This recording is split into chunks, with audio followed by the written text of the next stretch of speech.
Fabien, génial d'être présent pour l'interview de la chaîne Entreprendre et Vivre. Déjà, je suis super content d'être ici, dans tes bureaux, dans le studio, pour pouvoir tourner le premier patron d'une licorne dans ma chaîne YouTube Entreprendre et Vivre. Donc, merci de nous accueillir ici. Et merci à toi de venir, c'est top. Ouais, avec grand plaisir. Donc, au sein de la société Odoo, quel est le chiffre d'affaires aujourd'hui de Odoo? Donc c'est 7,4 millions d'euros, m'ont coûté 400 millions. Beaucoup de startups aspirent à devenir une licorne aussi, en fait. Quels sont les 3 conseils principaux que tu peux leur donner? Ils ont remplacé plus de 170 applications par Odoo. Attends, je suis assis là? Oui, je suis assis. C'est génial, quoi.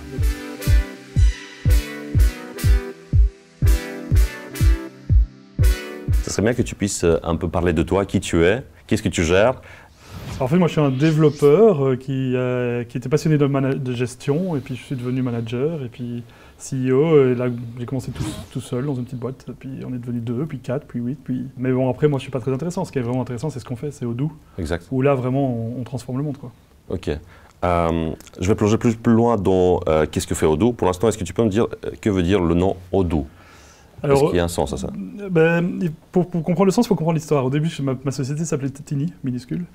Et puis je me suis retrouvé dans le conseil d'administration ou le comité de direction de Danone et on m'a dit mais pourquoi est-ce qu'on mettrait des millions d'euros pour un minuscule logiciel? Et je me suis dit il faut que je rentre à la maison, il faut que je change de nom, quoi. Et puis je l'ai appelé OpenERP et puis il y a des CTO qui avaient peur de l'open source et d'autres qui avaient peur de l'ERP parce que l'ERP c'est des usines à gaz.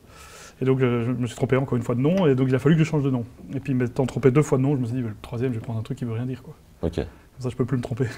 Tu as dû faire appel à une société de marketing externe? Non, c'est toi qui l'as inventé? Et en fait, j'avais déjà acheté le nom à l'époque quand j'ai fait OpenERP. Parce que j'hésitais entre les deux, donc j'avais déjà acheté le nom de domaine, parce que toutes les combinaisons de 4 lettres de nom de domaine sont prises. Hein. Okay. Toutes les variations possibles, tout est déjà réservé en .com. Hein. Bien sûr. Et heureusement, je l'avais acheté il y a quelques années, parce que j'hésitais, j'ai juste pris le mauvais. Et puis, voilà. Okay. Ok, génial. En tout cas, ce que j'aime bien dans le nom, c'est qu'il y a des lettres qui se répètent, et ça fait très design en tout cas. Ouais, il y a un truc qui est marrant, c'est si tu prends la liste des entreprises les plus valorisées au monde, et tu les mets sur un graphe avec le nombre de O dans le nom. Alors... Et tu vas avoir 0 O, 1 O, 2 O, et il n'y a pas de 3 O. Parce qu'en fait, les entreprises à 2 O sont super valorisées. Tu as Microsoft, Google, Salesforce.com, etc. Yahoo à l'époque, quand j'ai fait le truc. Donc il y a une corrélation entre les deux. Quand on s'est dit, on va mettre 3 O, quoi. Ok, génial. On a 3 grands départements. On a la recherche et développement, globalement un tiers c'est ceux qui produisent le produit, très important pour nous. Le service et les commerciaux. Et dans les commerciaux, on a les directs et les indirects. Et en gros, c'est un tiers, un tiers, un tiers. Dans nos filiales, elles ont juste la partie service commercial. Ok. Elles n'ont pas le développement produit. Bien sûr. À l'exception de l'Inde, où là, on a une petite équipe de développement aussi. D'accord. Mais le produit est développé ici en Belgique? Principalement. On a aussi quelques développeurs indiens, mais principalement en Belgique. Ok. Ils sont ici dans le bâtiment? Ils ne sont pas dans ce bâtiment-ci, ils sont dans d'autres bâtiments à Grand-Rosières, dans des petites fermes, dans un petit village. Ok. D'accord. Très bien. Quels sont tes concurrents sur le marché belge, européen et mondial? Les top 3, on va dire, en Belgique. Alors c'est bizarre, parce que je considère qu'on n'a pas de concurrents. Mais bon, c'est long à expliquer, mais globalement, si tu regardes sur le marché, tu as 2 types d'acteurs. Tu as ce qu'on appelle les ERP qui font tout, achat, vente, stock et compagnie. Et on va mettre dans cette catégorie les SAP, les Oracle, NetSuite et compagnie. Et puis tu as ceux qui font qu'un seul truc. Des Winbooks pour la compta, des Trello pour le task management, Mailchimp pour envoyer des emails, etc. Et tu as ces 2 gros acteurs, beaucoup de fonctionnalités, mais usine à gaz. Et puis de l'autre côté, tu as très simple, pas cher, acceptable, mais ils font qu'un truc. Ce qu'il n'y a pas, c'est les mecs qui font les deux. Qui amènent tous les besoins d'une PME et en même temps qui sont hyper simples, abordables, pas chers, etc. Et ça, c'est notre positionnement. Et donc, je considère qu'on n'a pas vraiment de concurrents dans le sens où ce qu'on essaie de faire, c'est faire quelque chose que personne n'a réussi à faire sur le marché. C'est à rendre le logiciel tout intégré accessible aux PME. Parce que le taux d'équipement dans les PME est que 18%. Hein. Toutes les PME, elles ont un truc pour elles ont un WordPress pour leur e-commerce, elles ont une compta là-dessus, une gestion de stock sous Excel. Il y a globalement pas équipé, quoi. Ouais, c'est ça. Et donc, nous, notre truc, c'est d'essayer de faire quelque chose que personne n'a réussi à faire. C'est pas vraiment de se battre contre des concurrents, quoi. Ok. Alors, avant de revenir justement à ce que tu viens de dire, j'aimerais bien juste savoir ce que c'est Odoo, parce que tu as parlé de ERP, et mon spectateur qui a 18 ans, sûrement, il sait pas ce que c'est. Mais j'ai besoin d'expliquer ça pour dire c'est quoi Odoo. Vas-y, alors c'est quoi ERP, c'est quoi Odoo? C'est quoi le produit que vous faites pour le client et comment vous rendez la vie plus facile au client? Alors pour expliquer ce qu'on fait Odoo, je vais raconter un petit exploit. Imagine un mécanicien, le mec super bon et passionné, rien qu'au bruit du moteur, il sait exactement ce qui ne va pas dans la voiture. Il adore son métier. Maintenant, imagine ce même mécanicien, il n'a pas d'outils. S'il n'a pas d'outils, il n'a pas de clé, il va prendre des heures, des jours pour faire des petits trucs qu'il a l'habitude de faire en 2 heures, ça va prendre 2 jours, 3 jours, etc. Et en fait, ce qui se passe, c'est que dans les PME, c'est exactement ça. Elles n'ont pas d'outils. Et elles n'ont pas d'outils informatiques. Si tu prends par exemple un comptable, la majorité des comptables aujourd'hui, ils reçoivent des piles de papier de factures fournisseurs et doivent l'encoder dans un système à la main. C'est un peu administratif, quoi. Aujourd'hui, les piles de papier, tu les scannes, tu les processes automatiquement, ils arrivent dans le système. Un recruteur, 50% du temps, c'est de la planification de rendez-vous. Ça aussi, ça se règle. Et en fait, c'est ça, le métier d'Odoo. On amène pour les gens des outils qui leur permettent de faire plus en moins de temps, pour que les gens soient plus productifs au travail. J'aime bien l'expliquer comme ça, parce que parfois on dit management software, logiciel de gestion pour les managers. Mais nous, vraiment, ce qu'on fait, c'est des applications pour chaque employé dans l'entreprise, pour que son travail soit plus efficace. C'est-à-dire, on va automatiser le comptable, on va automatiser beaucoup de choses pour le recruteur, mais aussi l'ouvrier dans les stocks, le manager, les gestionnaires de projet, et on fait tout le scope de la gestion d'entreprise. Et concrètement, c'est quoi? C'est une série d'applications. On a le plus gros App Store au monde. Tu as besoin de quelque chose pour ta PME, tu as besoin d'un site web, on a une app qui fait site web. Tu as besoin d'une comptabilité, on a une app qui fait comptabilité. Tu as besoin d'une gestion des stocks, on en a une. Tu mets toutes ces applications ensemble et elles vont s'intégrer. Donc tu vas faire ton site, devis, facture, livraison, et puis tu reçois le paiement de ton client et tout va être full intégré. Ok, génial. Ça me semble vraiment un super produit. Alors, première chose que j'aimerais savoir, c'est le prix d'un tel produit. Quelqu'un qui a besoin juste de la base, comptabilité, facturation, devis, CRM. Donc dans le prix, tu as deux choses. Tu as le prix du logiciel. Okay. Ça, on est de l'ordre de 18 € par utilisateur et par mois, plus des petits extras par application. Donc si tu veux une boîte 20 personnes qui a toute son entreprise full automatisée. Donc les achats, les ventes, les stocks, la comptabilité. Tu imagines tout, le site web. Ils vont se retrouver à 24 € de moyenne par personne, donc ça va être de l'ordre de 480 € par mois. Ok, pour tout gérer. Pour tout. Ok. Est-ce que pour installer ces logiciels-là, ces applications-là, il faut mettre une équipe sur place? Alors il y a en plus le service, parce qu'il y a quand même, c'est une transformation massive dans les entreprises. Hein. Il y a beaucoup de choses qui est d'admin, de rencodage de données, de manière de travailler qu'on va changer pour améliorer l'entreprise. Du coup, il y a un accompagnement au changement. Donc parfois, il y a du service qui s'accompagne. Donc il y a certains clients qui utilisent par eux-mêmes en ligne. Les plus petits, les un peu plus gros, dès que tu arrives à 10, 20, 30, on les accompagne. Okay. Et là, il y a un service d'implémentation sur une boîte de 20 personnes. Allez, on va dire dans du service, ça va être de l'ordre de 100 heures de travail. Donc okay. On va facturer ça de l'ordre de 10 000 €. Et pour du manufacturing, où c'est plus compliqué, tu as de la fabrication, des nomenclatures, on sera plutôt sur de 20 000 €. Ok. Donc ça veut dire que pour une société qui a 20 personnes, par exemple comme la mienne, oui. il faut que je prévoie un budget de plus ou moins 400 € par mois d'abonnement en fait. Si tous tes utilisateurs utilisent. Hein. Exactement, il y a moins. C'est vrai. Peut-être que j'en aurai moins, mais peu importe. Si par exemple j'en aurai que 10 qui vont utiliser, tu as raison. Donc 10 fois 24 €, 240 €. C'est ça, 250 €, on va dire, on va arrondir. Plus il faut investir dans la customisation de ces logiciels-là. Et là, on tourne dans le budget de 10 000 €. 10, 20 000 € selon ta complexité. C'est ça. Est-ce que Odoo vise aussi le tout petit, un pharmacien? Oui, on a 400 000 utilisateurs qui sont des indépendants. Okay. Mais alors là, ils vont en ligne, ils n'achètent pas du service, ils vont en ligne, ils utilisent par eux-mêmes. Est-ce que vous avez des formations en ligne gratuites où on peut apprendre par nous-mêmes? Tous nos matériels de formation sont disponibles en ligne et gratuitement. On a même une offre, une application est gratuite. Tu as besoin d'un site, gratuit à vie. Avec le support, l'hébergement, le nom de domaine, tout. Tu as besoin d'une comptabilité, gratuit à vie. Tu as besoin d'une gestion de stock, gratuit à vie. Nous, on fait facturer que quand on prend deux. Et donc, c'est un peu notre modèle. On a beaucoup d'utilisateurs gratuits, que soit ça via aussi, on a une offre open source. Et après, une petite partie de ces gens-là vont payer. Ok, ça c'est ta génération de leads. D'abord, tu démarres avec une application qui est gratuite et puis la personne a besoin... C'est un gros freemium, quoi. Oui. Un gros freemium, ouais. Ok. Ok, ça a l'air très alléchant. Le gars qui se pose la question vers quel système doit passer aujourd'hui, suite à cette interview-là, il va se dire tiens, pourquoi ne pas essayer Odoo? C'est quoi la première étape qu'il doit faire? Il prend un téléphone et appelle quelqu'un, un email, qu'est-ce qu'il fait? Donc, si tu vas sur notre site web, tu as un bouton rendez-vous avec un expert. Okay. Tu cliques dessus et tu as un rendez-vous pour le lendemain avec un expert. Combien ça coûte? Le rendez-vous est gratuit. Okay. Ce que va faire l'expert, il va analyser ton business. Donc il va discuter avec toi, quels sont tes flux, qu'est-ce que tu as besoin, et puis il va te faire une démo sur mesure en disant voilà, si on faisait la version technologiquement moderne de ta société, au lieu de travailler comme ça, d'encoder, de machin, voilà comment ça marcherait. Il te fait une démo sur mesure, et si tu aimes bien, c'est vraiment efficace, hein, tu as ton rendez-vous dans les 24 heures.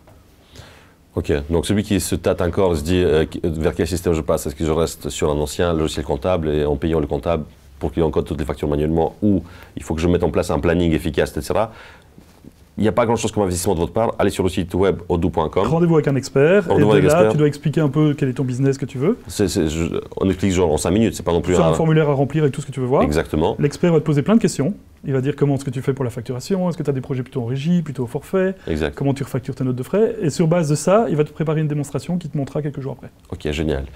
Ok, top. Et alors, en fonction du nombre d'applications que vous allez choisir, soit ça va être gratuit, c'est vrai ou pas? Une application est gratuite. Une application gratuite, plus vous prenez des Plus applications tu seras à 24 € par employé. par employé, puisque nous sommes, on a dépassé une certaine taille d'entreprise, c'est pour ça? Parce que si Non, le prix n'est pas exactement ça, c'est 18 € en fait. Ok. Plus un petit extra par application, mais en moyenne, tu arrives à du 24 €. Ok. Génial. Ok, terrible. C'est le prix du café. Hein. 18 € par mois? Ouais. Imagine que tu dois payer le café à tes employés.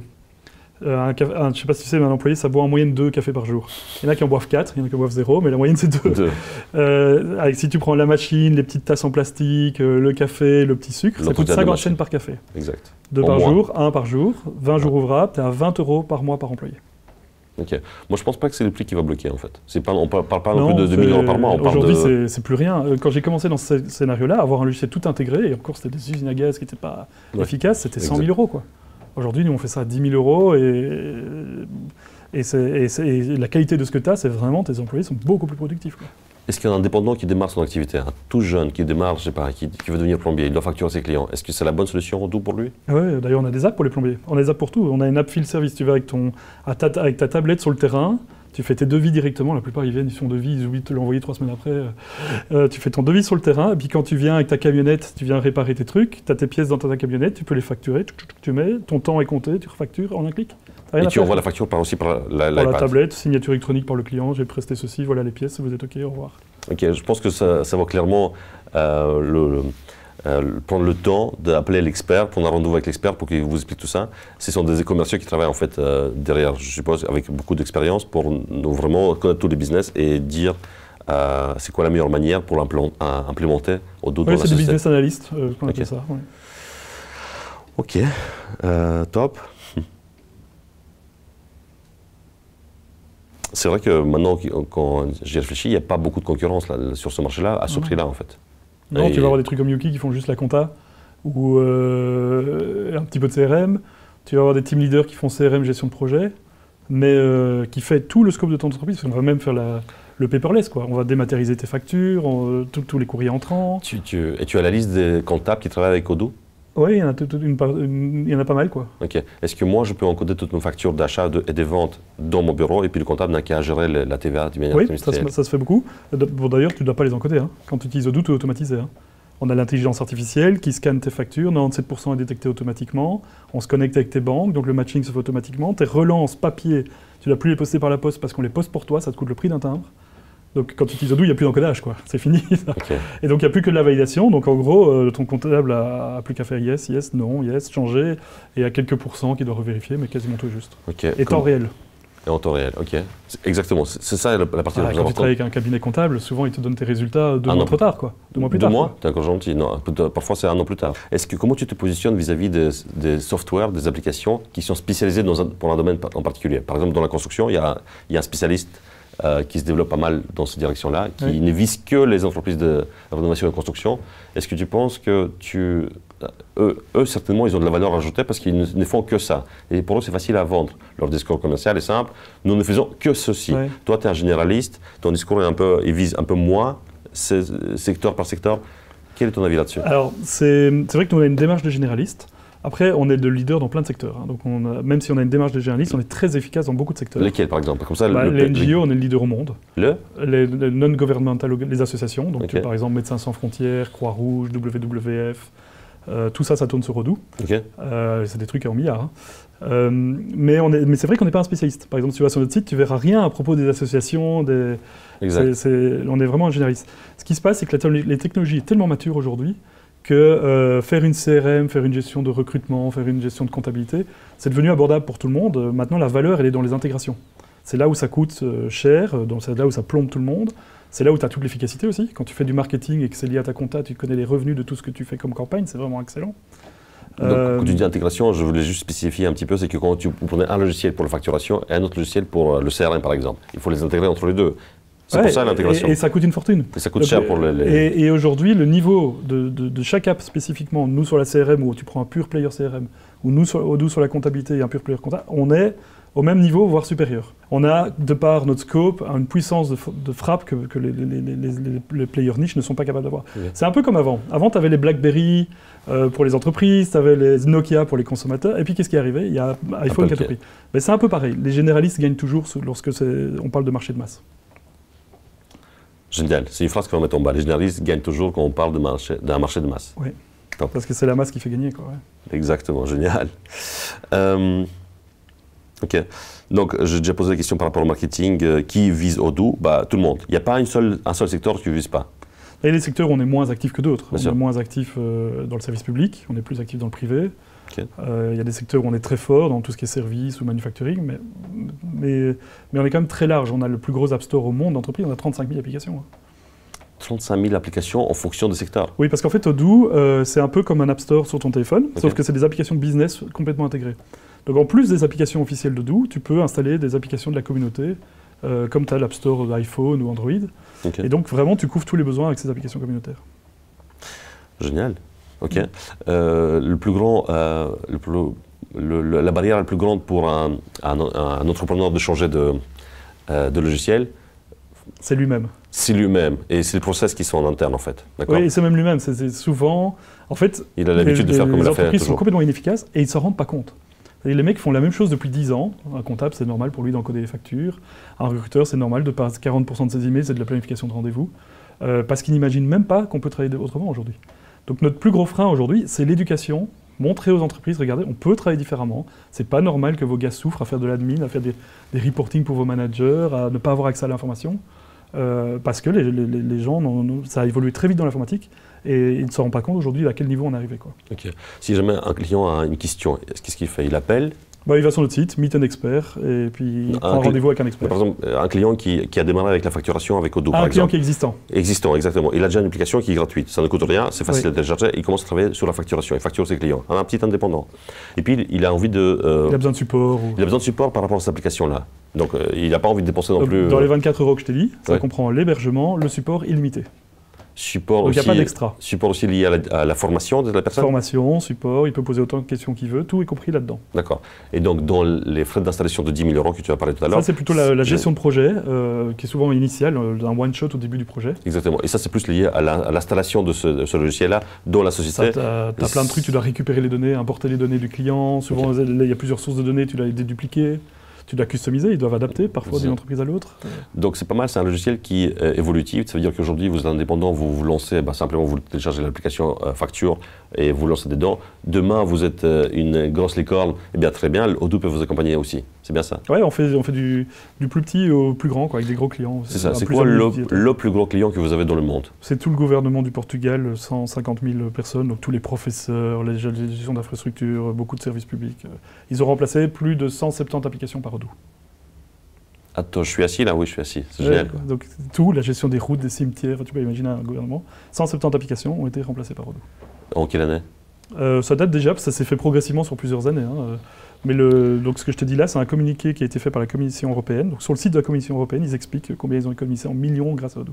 Et c'était déjà il y a 5-6 ans. Quoi. Et c'était mis en place par Odoo sur place ou Non, c'était mis en place par un acteur local au Portugal. Très bien. C'est quoi la facture mensuelle du gouvernement du Portugal à Odoo? Alors là, c'est spécial puisqu'ils sont en open source, donc c'est 0. Ils ont pris la version gratuite d'Odoo. C'est quoi la différence entre open source et pas open source? Alors open source, donc nous on a deux produits. On a ce qu'on appelle Odoo Community, qui est un produit totalement open source, c'est-à-dire que tu peux le télécharger gratuitement, tu peux le modifier, tu peux le développer, tu peux tout faire. Tu n'auras jamais rien à payer pour. Et puis on a 20% d'applications supplémentaires qui viennent par-dessus l'open source avec plus de fonctionnalités et on fait facturer seulement ces applications-là. L'application facturation, elle est gratuite? Non, elle est payante. Alors en plus de ça, on a une offre hébergée avec du service, etc. Et là, c'est une application gratuite, quelle que soit l'application. Donc là, vraiment, tu peux télécharger ou tu peux utiliser dans notre plateforme. Mais ok, est-ce que je peux faire comme le gouvernement du Portugal, avoir toutes les applications gratuitement ou pas? Tu peux, mais tu n'auras pas tout. Tu n'auras que les applications open source. Tu n'auras pas la comptabilité, tu n'auras pas la gestion des studios, etc. Ok, génial. C'est quoi le... Ok.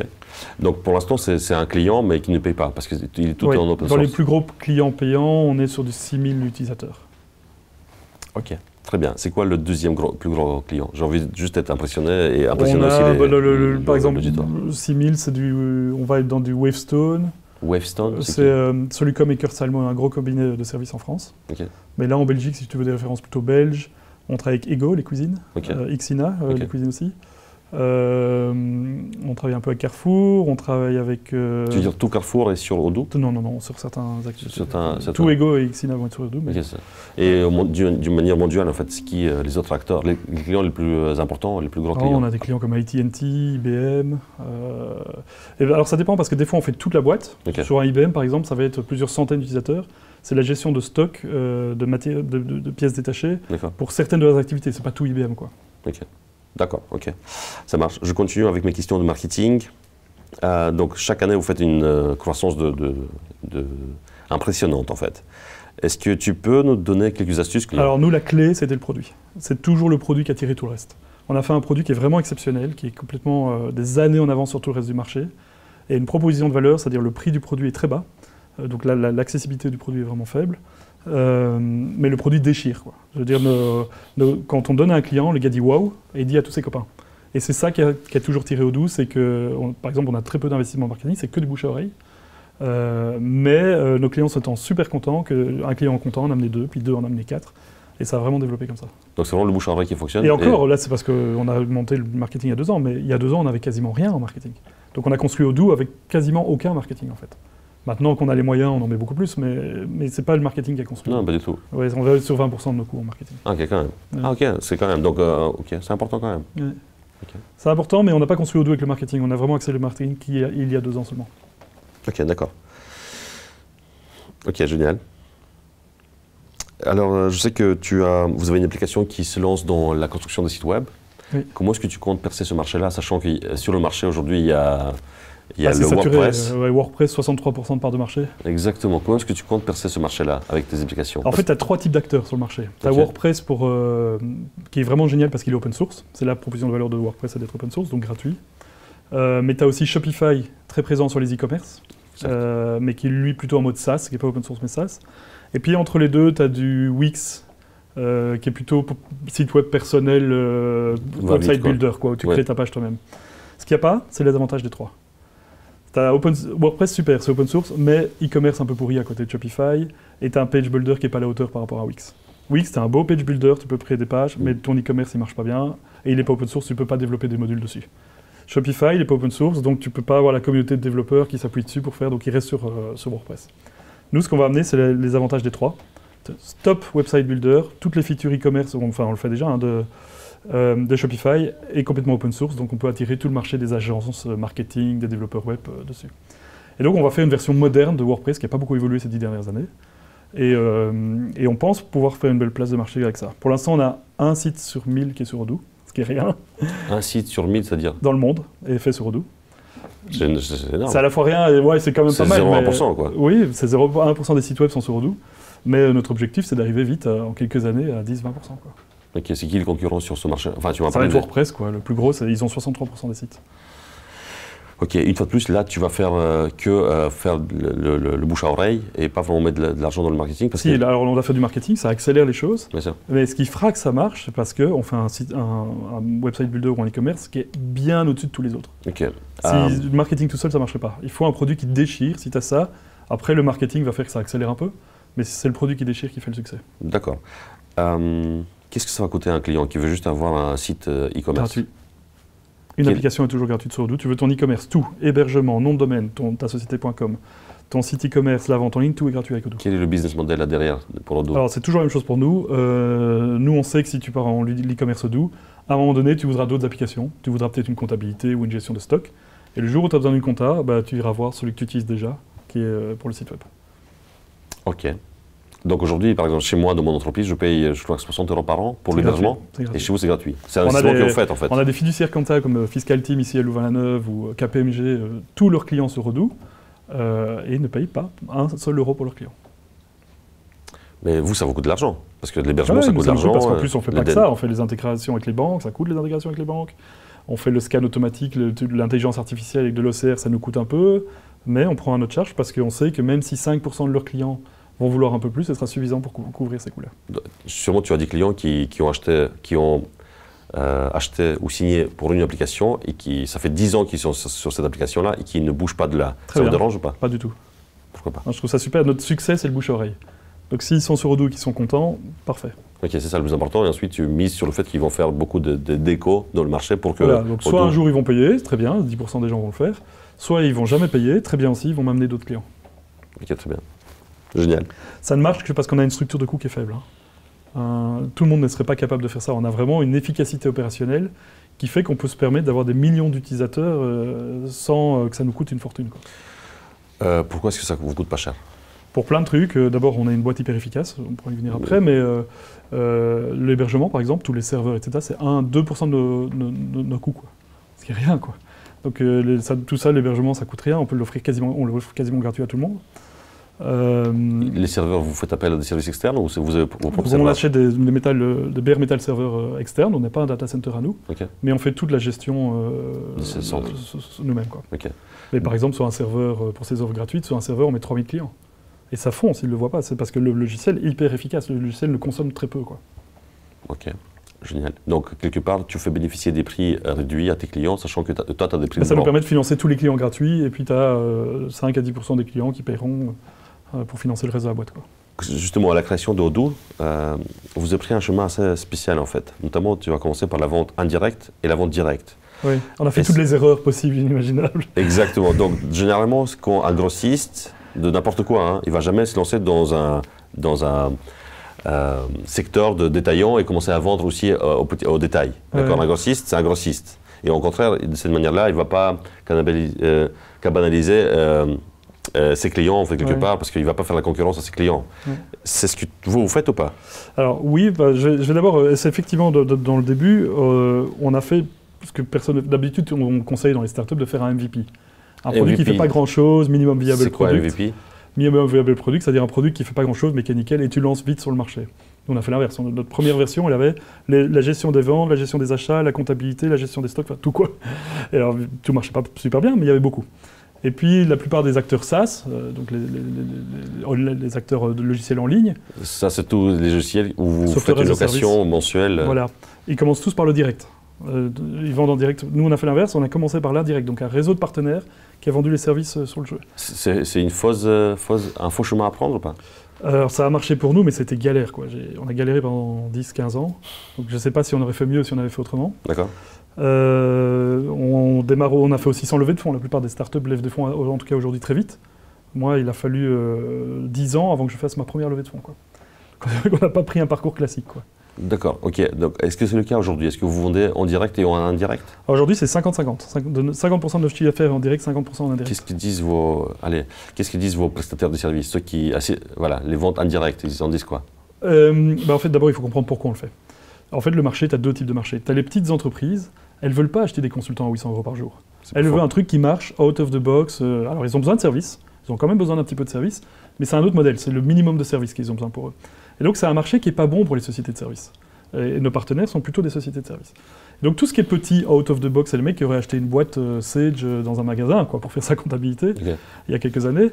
Ça, on le fait en direct, parce que nous, on ne cherche pas à vendre du service, donc on est très bon pour faire du quasiment out of the box ou un accompagnement minimum pour les mettre en place. À l'inverse, tu as les plus grandes entreprises, tu arrives à 50 personnes, 100 personnes, 200 personnes, eux, c'est tout inférieur, ils ont besoin d'accompagnement. C'est un grand changement pour l'entreprise, ça change toutes les structures, les flux, etc. Eux, ils vont avoir besoin de consultants, de formateurs, de récupération de leurs données, etc., etc. Et donc là, c'est un marché de service, donc on est très content d'avoir des partenaires qui vont faire le service. D'accord. Donc c'est deux marchés différents, et la raison pour laquelle on doit faire un marché en direct, parce que ça ne marcherait pas avec des sociétés de services, et en indirect. Au début, on faisait tout en indirect, c'est la catastrophe, parce qu'on avait nos partenaires qui arrivaient avec leurs consultants aux développeurs à 800 € par jour. Pour une boîte de 5 personnes, ils se retrouvaient avec un devis à 30 000 €. Ils disaient, c'est quoi Odoo, c'est de la merde, c'est super cher. Parce que Odoo va facturer combien ce petit client? Ce petit client, ça dépend. Si tu veux juste une CRM, c'est très simple. Là, il va le faire lui-même, donc c'est zéro. Il va utiliser notre support gratuit. Si tu veux plus gros, si tu veux la totalité de toute ta boîte, c'est ce qu'on disait tout à l'heure, entre 10 000 et 20 000 €. C'est ça. Après, ce qu'il y a, c'est qu'à mon avis, les prestataires de services, ceux qui mettent en place Odoo, eux, ils ne s'intéressent pas vraiment au marché de petite taille non plus. Ils font aussi les petites tailles, donc effectivement, il y a deux marchés, mais on se chevauche un petit peu, donc parfois il y a une petite frustration, mais c'est pas grave. C'est pas leur marché niche, quoi. Je veux dire, eux, ils préfèrent vraiment les gros marchés. Ils sont plus profitables sur des plus gros projets, c'est sûr. C'est ça. Et du coup, les petits, pour les servir, c'est Odoo qui les fait en direct. Voilà, où les gens le font presque en self-service, en fait. Ok. Ok. Donc, mais finalement, c'était une bonne décision puisque c'est ce que tu fais aujourd'hui aussi. Parce qu'à la base, tu as dit que tu voulais faire d'habitude les sociétés en fait en informatique, ils font du directement. J'aurais dû faire du direct, je l'ai fait trop tard. Ok, c'est ça. Jusqu'à C'est ça l'erreur, en fait. pendant 10 ans, j'ai fait de l'indirect. Et le problème, c'est que quand tu n'as pas le contact avec le client, tu ne te rends pas compte, quoi. Donc on développait tout ce que les partenaires nous demandaient, mais ils nous demandaient des trucs hyper compliqués parce qu'ils travaillaient sur les projets compliqués. Et les trucs simples, c'est-à-dire la petite boîte qu'il faut que ça marche nickel, de l'ergonomie, quoi, qui est critiquable aujourd'hui, on n'avait jamais ce feedback-là. Donc le fait de travailler en direct a permis au produit de monter en maturité beaucoup plus vite. Alors, on l'a fait un peu tard, on aurait peut-être, je sais pas, ça aurait peut-être été bon de commencer par là. Ok. Par rapport à la levée de fonds, est-ce que tu regrettes de l'avoir fait tard? Non, pas du tout. Pas du tout? Non, je trouve que c'est super. On a galéré, hein. J'ai eu 7 ans au bord de la faillite. Dans l'histoire d'Odoo, c'est quand même long, hein, cette année où tu ne sais pas payer les salaires, où c'est juste. Mais c'est la raison pour laquelle Odoo est encore vivant aujourd'hui. C'est parce que ça vous rend plus fort en fait. Ce qui vous tue pas vous rend plus fort. D'abord, ça nous a rendu plus fort, beaucoup plus efficace, beaucoup plus productif, parce qu'on a dû se battre pour être, avec des miettes, quoi, donc être hyper efficace. Mais aussi, ça me permet à moi d'avoir encore le contrôle. Sinon, Odoo serait à des financiers qui auraient déjà revendu la boîte. C'est la raison pour laquelle, vu la taille d'Odoo, j'ai encore la majorité des parts, quoi. D'accord, ok. Qu'est-ce que tu aurais changé au lancement de Odoo, avec le recul aujourd'hui? Un des plus grosses erreurs que j'ai faites, c'est lié à l'open source. Donc moi, je suis passionné d'open source. Et j'ai toujours voulu faire l'open source, contribuer. Je trouve que la connaissance doit être partagée. Et le logiciel, c'est de la connaissance. Et donc, dans les débuts d'Odoo, Odoo était complètement open source. Et on vendait la maintenance et du support. Donc les gens pouvaient avoir le logiciel tout 100% gratuit, et nous, on vendait juste la maintenance support. Le problème, c'est qu'au bout d'un an, ils disaient, je ne paye pas, moi, la maintenance support, ça marche. Pourquoi je paierais la maintenance support? Et donc, on a vraiment galéré jusqu'il y a quelques années, où j'ai dû faire quelque chose que je n'ai jamais voulu faire, c'est de dire, finalement, open source complet, ça ne marche pas, je vais faire 20% des fonctionnalités qui sont payantes, propriétaires. Pour moi, ce n'était pas bon, parce que je voulais contribuer à open source. Et donc, il y a 5 ans, on a changé le business model, on a dit, OK, il y a 80% de nos applications, elles sont gratuites, elles sont open source, mais on va en faire 20% en plus, qui, elles, sont payantes.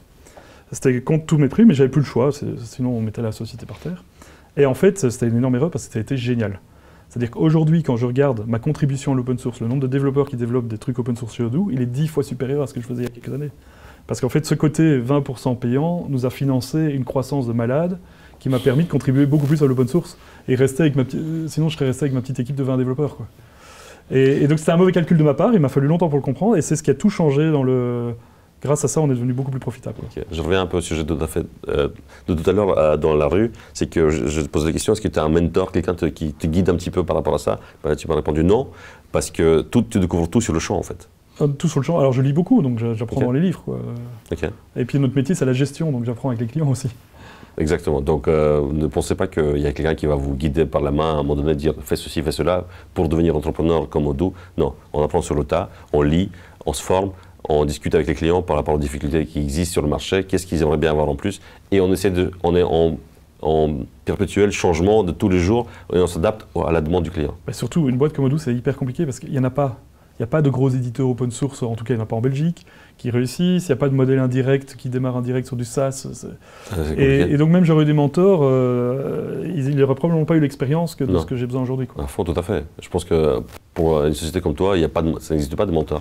Après, il y en a probablement, mais c'est une bonne nouvelle. C'est-à-dire qu'on a besoin de rien. C'est-à-dire juste le bon sens est plus fort que l'accompagnement parfois. Exactement. Alors là, je viens de quelque part finir les questions par rapport au Odoo qui sont très high level. Je voudrais juste revenir un peu sur ton parcours entrepreneurial. Par quoi tu as démarré pour que le spectateur, l'abonné regarde et comprenne un peu qui tu es, d'où tu as démarré et comment ça se fait que tu es devenu entrepreneur, patron d'une boîte qui vaut 3 milliards de dollars? Oui, plus de 3 milliards, oui. Plus de 3 milliards de dollars ou d'euros? D'euros. D'euros. Ok. Donc, par quoi tu as démarré en fait? Juste pour inspirer les jeunes. Moi, je suis un développeur passionné depuis toujours. Depuis combien de temps? J'ai fait mes premiers logiciels de gestion que j'ai vendus à 13 ans. J'ai développé avant 13 ans. Est-ce que c'est tes parents qui t'ont poussé, Fabien, va t'asseoir à l'ordi pour créer un logiciel? Non, mon papa est dans les antiquités. C'est tout à fait complètement. Mais à un moment donné, quelqu'un a dû te mettre... Ils m'ont poussé dans le sens, ils m'ont acheté un Atari, et puis j'avais un petit manuel avec l'Atari. Puis j'ai lu le manuel, et puis j'ai appris le basique. Et après le basique, à ma grande communion, je crois, ils m'ont offert un ordinateur, donc un PC, donc j'ai pu apprendre l'assembleur, le Pascal, et puis j'ai commencé à développer des jeux. Tout seul, je veux dire, il n'y avait pas de avec prof un livre, quoi. Avec un livre. Ouais. Ok, ça c'est un peu Mais c'est quand t'es extraordinaire passionné, un petit peu. non, quand Tiens. t'es passionné, t'as plein de gens passionnés qui apprennent par eux-mêmes, quoi. Exact. C'est ça, mais c'est déjà un peu spécial, quoi, je veux dire, dans le sens où un jeune aujourd'hui, à 13 ans, il n'a pas envie de rester à la maison pour programmer quelque chose. Toi, tu étais un peu différent. Oui, peut-être. Peut-être. Dans le bon sens de ce terme, hein. Oui. Ça va de soi. Et puis j'ai fait ça, j'ai développé plein de trucs. J'avais ma première société à 18 ans, une ASBL, c'était une fausse ASBL, mais c'était une ASBL. Donc tu as démarré à 13 ans et tu as vendu ton logiciel à 13 ans aussi? Oui. J'ai payé 7000 francs belges chez une raquette de tennis. Ce qui, aujourd'hui, c'est quoi? C'est 175 €. Genre, le logiciel, on vendrait 10 fois le prix aujourd'hui, quoi. D'accord, génial. C'est ce que je dis aussi, toujours la chaîne commençait tôt, et très tôt même. À 13 ans, on peut le faire. Et à mon avis, c'est quoi les impressions, les émotions que tu as eues quand tu as vendu ton logiciel à 7000 francs? Vendu, j'ai pas, enfin, la vente était facile, c'était un copain de mon père. Peu importe. Mais moi, c'est surtout la vente, c'était rien, c'était plutôt le fait de développer, quoi. Développer J'ai travaillé et pendant des mois à faire ce logiciel de gestion qui était de la facturation, la relation client, etc. C'est ça. Mais C'était marrant parce que je connaissais rien en taxes, par exemple. Donc, il m'avait dit, tu dois faire x 21%. Enfin, j'ai fait x 20%. Génial, mais au moment où tu as touché à 13 ans, tu as créé un produit et tu te fais rémunérer, tu n'as pas été excité par rapport à ça? Ou... Non, on ne s'en rend pas compte. Enfin, moi, j'ai toujours été le nez dans le guidon, quoi. J'ai développé. Et puis, je faisais pas que ça. Je faisais des jeux, je faisais des virus, des antivirus, je faisais plein de trucs, quoi. Ok, d'accord. Ok, si tu peux continuer ton histoire d'entrepreneur. Bah, puis, voilà, j'ai fait plein d'activités comme ça. Et puis, j'ai fait ma première SBL à 18 ans, quand on pouvait créer une boîte. À la sortie de tes études secondaires? Non, oui, c'est ça, en première année d'université, je crois. Et puis de là, j'ai fait plein de services pour les clients. J'ai développé des sites web, des e-commerce, des événements sur mesure. Non, là, je travaillais justement pour pendant tes études, tu as déjà démarré en fait ton activité entrepreneuriale. Puis là, j'ai rentré dans les salles de vente publiques et galeries d'art. Je faisais la gestion des salles de vente publiques, des galeries d'art. D'abord, le site web avec tous leurs produits. Et puis la gestion, je vendais plus d'objets qu'eBay.be. Plus d'objets qu'eBay.be. Okay. En ligne, alors avec très mauvais business model, je crois que j'ai gagné quelques milliers d'euros. En tant qu'étudiant, c'était génial, mais maintenant, ça fait rigoler. Okay. Et puis, j'ai fait un magasin de vêtements, le magasin de produits dérivés Linux, donc des t-shirts, des peluches, des choses comme ça, avec des logos pingouins, machin comme ça. Et puis, ça a devenu très gros. Je suis même devenu grossiste pour d'autres magasins de vêtements comme ça, produits dérivés en Europe. Et puis, à un moment, j'ai tout arrêté, j'avais des activités partout, et j'ai dit, je ne fais plus que les logiciels de gestion. Attends, tu vendais des peluches, tu as dit? Oui. J'achetais des conteneurs de peluches en Chine et puis je les vendais en Europe. Je les fabriquais sur mesure. Attends, tu es informaticien là-bas, c'est ce qui t'est passionné? Mais j'étais aussi passionné de gestion. Je lisais aussi plein de livres de gestion. Hein. D'accord. Je lisais la méthode Toyota déjà à 18 ans. C'est ça. Ah oui, c'est ça. Ok. Pourquoi dans les peluches? Parce que... Je faisais tout ce qui était produit dérivé. Donc moi, j'étais passionné d'open source. Okay. Et dans l'open source, ça les Linux, le petit pingouin et des trucs comme ça. Donc j'ai fait des t-shirts Debian, des t-shirts... désolé. Vas-y. J'ai oublié de l'éteindre. Pas de souci. Et tu peux répondre s'il faut. Non, c'est bon. Ça, c'est un patron. Et puis donc j'ai commencé par faire ça, des logos de t-shirts imprimés, puis des pluches, et puis des posters. Tout seul, je veux dire, il n'y avait pas de ton papa, j'avais ma copine de l'époque m'aidait à faire, parce qu'il fallait plier des centaines de t-shirts par jour. Et tu le faisais juste par curiosité du management? Oui, parce que alors là je faisais, alors c'est un peu horrible parce que... Quel était le logiciel à ce moment-là? Là je faisais donc, tous les bénéfices étaient reversés à des associations pour le logiciel libre. Donc je le faisais sans but lucratif. Le problème c'est que quand je me suis arrêté, quand j'ai vraiment rentré dans la vie active, je me dis je fais plus de DO12, je me suis retrouvé avec un énorme stock. Cette histoire m'a coûté plein d'argent. Okay. Pourquoi? Parce que tu n'as pas pu le vendre? Parce que quand j'ai décidé d'arrêter, il me restait le stock et ça, c'est moi qui l'ai payé, quoi. Exactement. Donc le stock a déjà été acheté, mais il n'a pas été revendu et tu fais quoi? Tu te retrouves avec le stock. Donc ça m'a coûté de l'argent, je voulais le faire sans but lucratif, mais en fait ça m'a coûté beaucoup d'argent, quoi. Ok. D'où vient ça? Je veux dire, d'où vient cette motivation de faire quelque chose, d'essayer de se lancer dans des peluches, essayer de lancer moi j'aime bien créer, c'est-à-dire je m'embête, je peux pas aller en vacances sur la plage, quoi. Je me ferais chier, quoi. Okay. J'ai besoin en permanence créer, de faire d'inventer des trucs, de développer des trucs. Ok. Et t'es autodidacte aussi, tu prends un livre, tu lis et tu comprends comment ça fonctionne, etc. Oui. Ok, t'es fortement différent des autres. Mais non, je pense pas. Je pense qu'il y a plein de gens qui ont des passions et qui les connaissent pas. Non, qui les connaissent aussi, qui vont au bout de leurs choses. Après, on les connaît pas. Ils n'ont pas tous la chance. J'ai eu la chance d'être dans un secteur porteur, quoi. Je suis en informatique. Tu peux pas faire une croissance pareille dans tous les secteurs, facilement en tout cas. Mais il y a plein de gens qui sont passionnés, qui font du bon boulot. Ok, génial. Le conseil qu'on peut donner à des jeunes, simplement, il est clair qu'ils pouvaient faire autre chose que de l'entrepreneuriat, mais celui qui a envie de s'y intéresser un tout petit peu plus, il y a des livres à lire. Quel livre tu pourrais conseiller en fait à un jeune de 13, 15 ans à lire? Il y en a plein, quoi, de Lean Startup. Moi, c'est un que j'utilise avec mes enfants, c'est Never Split the Difference. C'est un livre sur la négociation. C'est marrant, mes enfants ont 8 et 10 ans, donc je leur apprends la négociation avec ça, il y a des chouettes jeux. Ok. Ouais. Ok, donc il L'IA faut Tour commencer. Stratégie est vachement chouette aussi pour les gens déjà plus Ok. avancés. Est-ce que ton papa a donné un coup de main dans l'entrepreneuriat? Est-ce que tu lui posais des questions, comment faire ceci, comment faire cela? Non, ou non, parce que... même pas ça. Il n'est pas très bon en entrepreneuriat. Mais par contre, il m'a appris un truc, c'est à bosser, quoi. Il bosse même plus que moi, quoi. Et donc, il était entrepreneur, il a une salle de vente publique. Ok. Et donc, mais par contre, il bossait comme moi, je ne voyais pas mon père, il bossait tout le temps, quoi, nuit et jour, quoi. Et toi, tu bosses combien d'heures par semaine aujourd'hui? Maintenant, ça va. Avant, c'était beaucoup, maintenant, ça va. Ça va, c'est quoi? C'est 40, 60? Oui, non, au moins 10 heures par jour. Donc, Ok. minimum 50 ou 60. Ouais. Ok, ça va. Même- Plus ou moins ça va. Ok. ça va. Donc si je comprends bien, tu n'as jamais travaillé en tant qu'employé? Non. Ok. Ok, c'est bien. Tu n'as jamais été de l'autre côté, en fait. Non, j'ai fait une fois une interview juste pour voir. Ok. Et puis, ils m'ont pas engagé.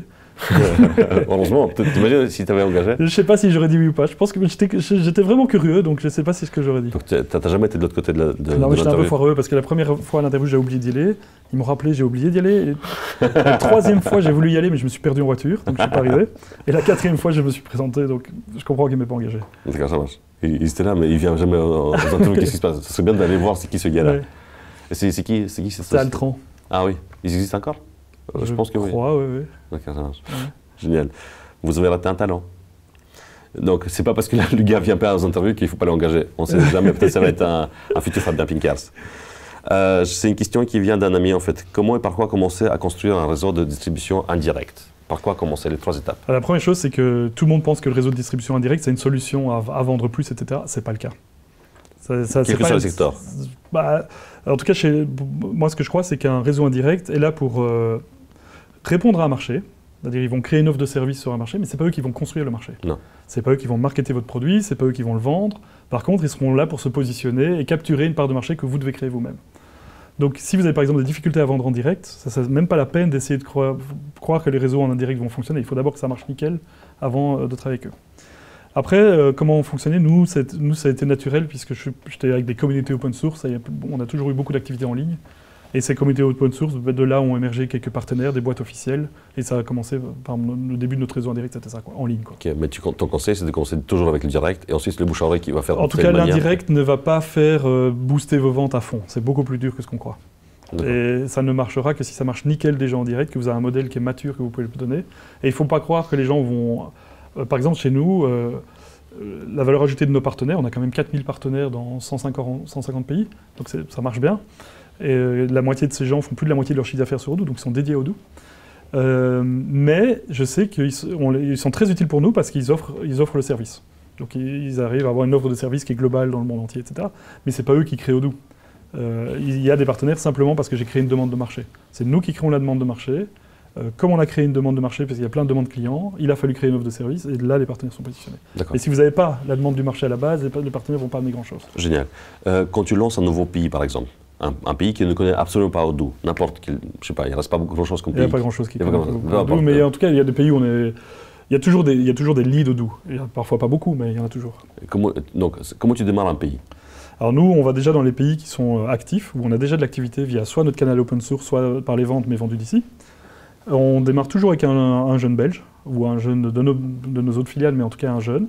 On ne va jamais engager un manager local, de préférence quelqu'un du pays. Et en général, on envoie un gars tout seul, ou parfois à 2, et débrouillez-vous, quoi. Et ça prend le temps qu'il faut, mais ça va assez vite. Là, les derniers qu'on a créés, Dubaï, après 2 ans, ils sont 200 employés. Donc eux, ils vont sur place et ensuite ils commencent à générer des leads. Alors les leads, on a déjà les leads chez Odoo, c'est ça qui est l'avantage, c'est quand ils vont sur place, on a déjà une activité dans le pays. Exactement. Ce sont des gens qui viennent de chez nous, on ne va pas engager des externes, donc ils connaissent nos méthodologies, ils sont alignés avec la culture d'entreprise.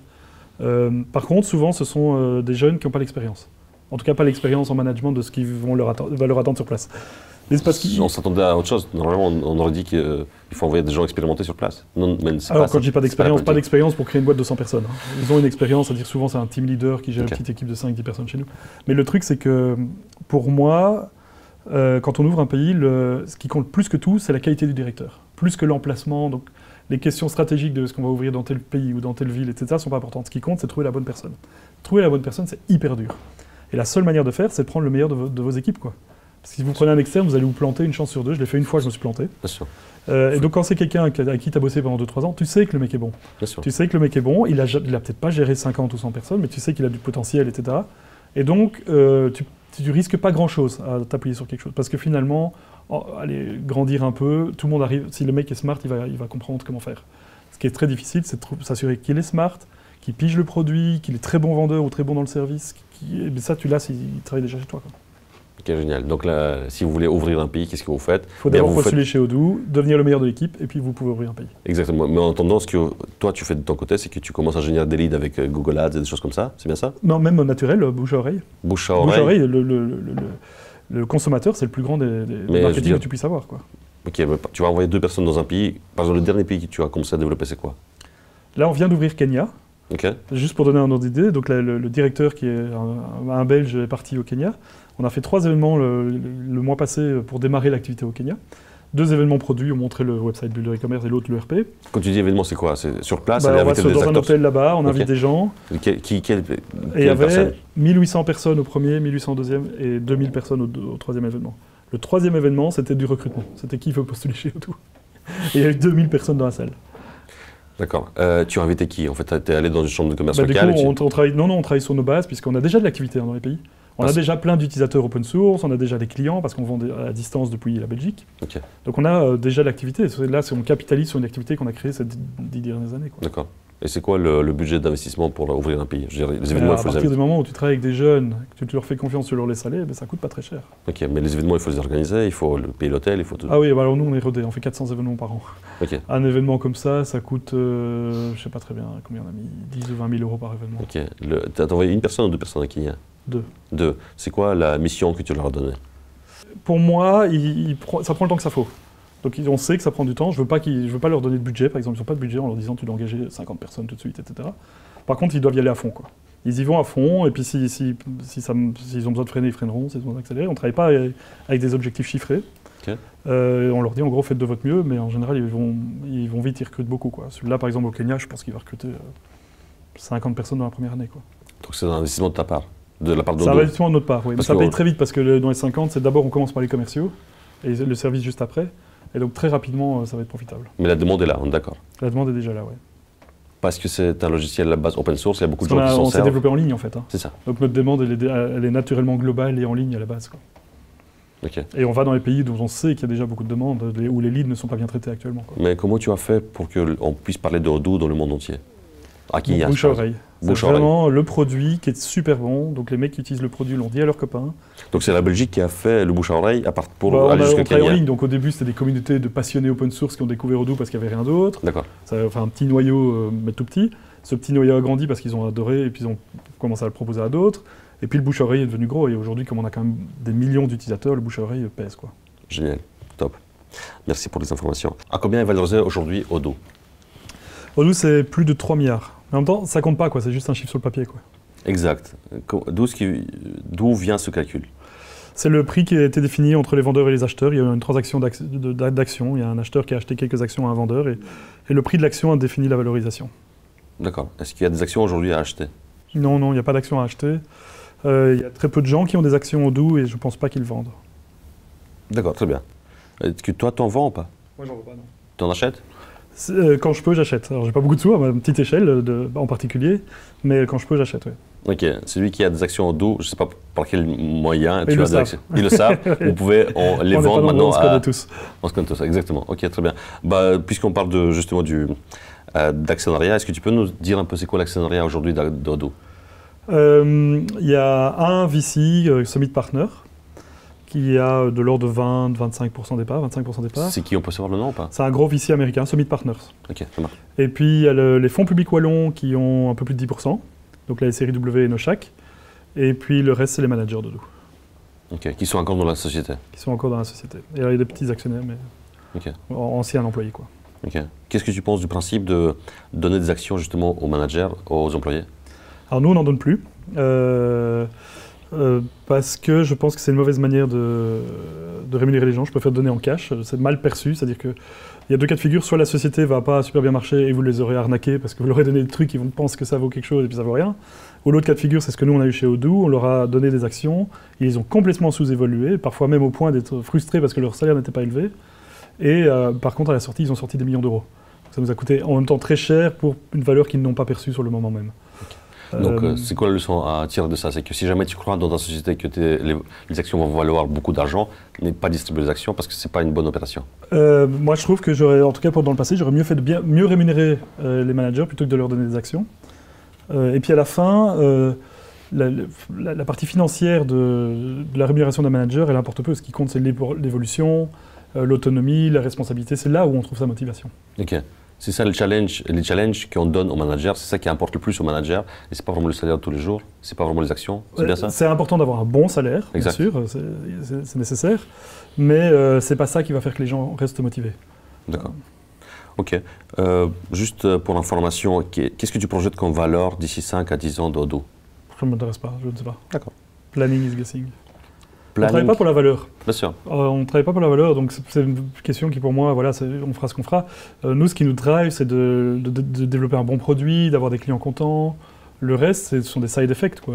Tant mieux si la société est bien valorisée, mais ce n'est pas un objectif. Tout à fait, j'ai bien compris. On n'est pas à 10 milliards près de toute façon. Ouais. Beaucoup de startups aspirent à devenir une licorne aussi, en fait.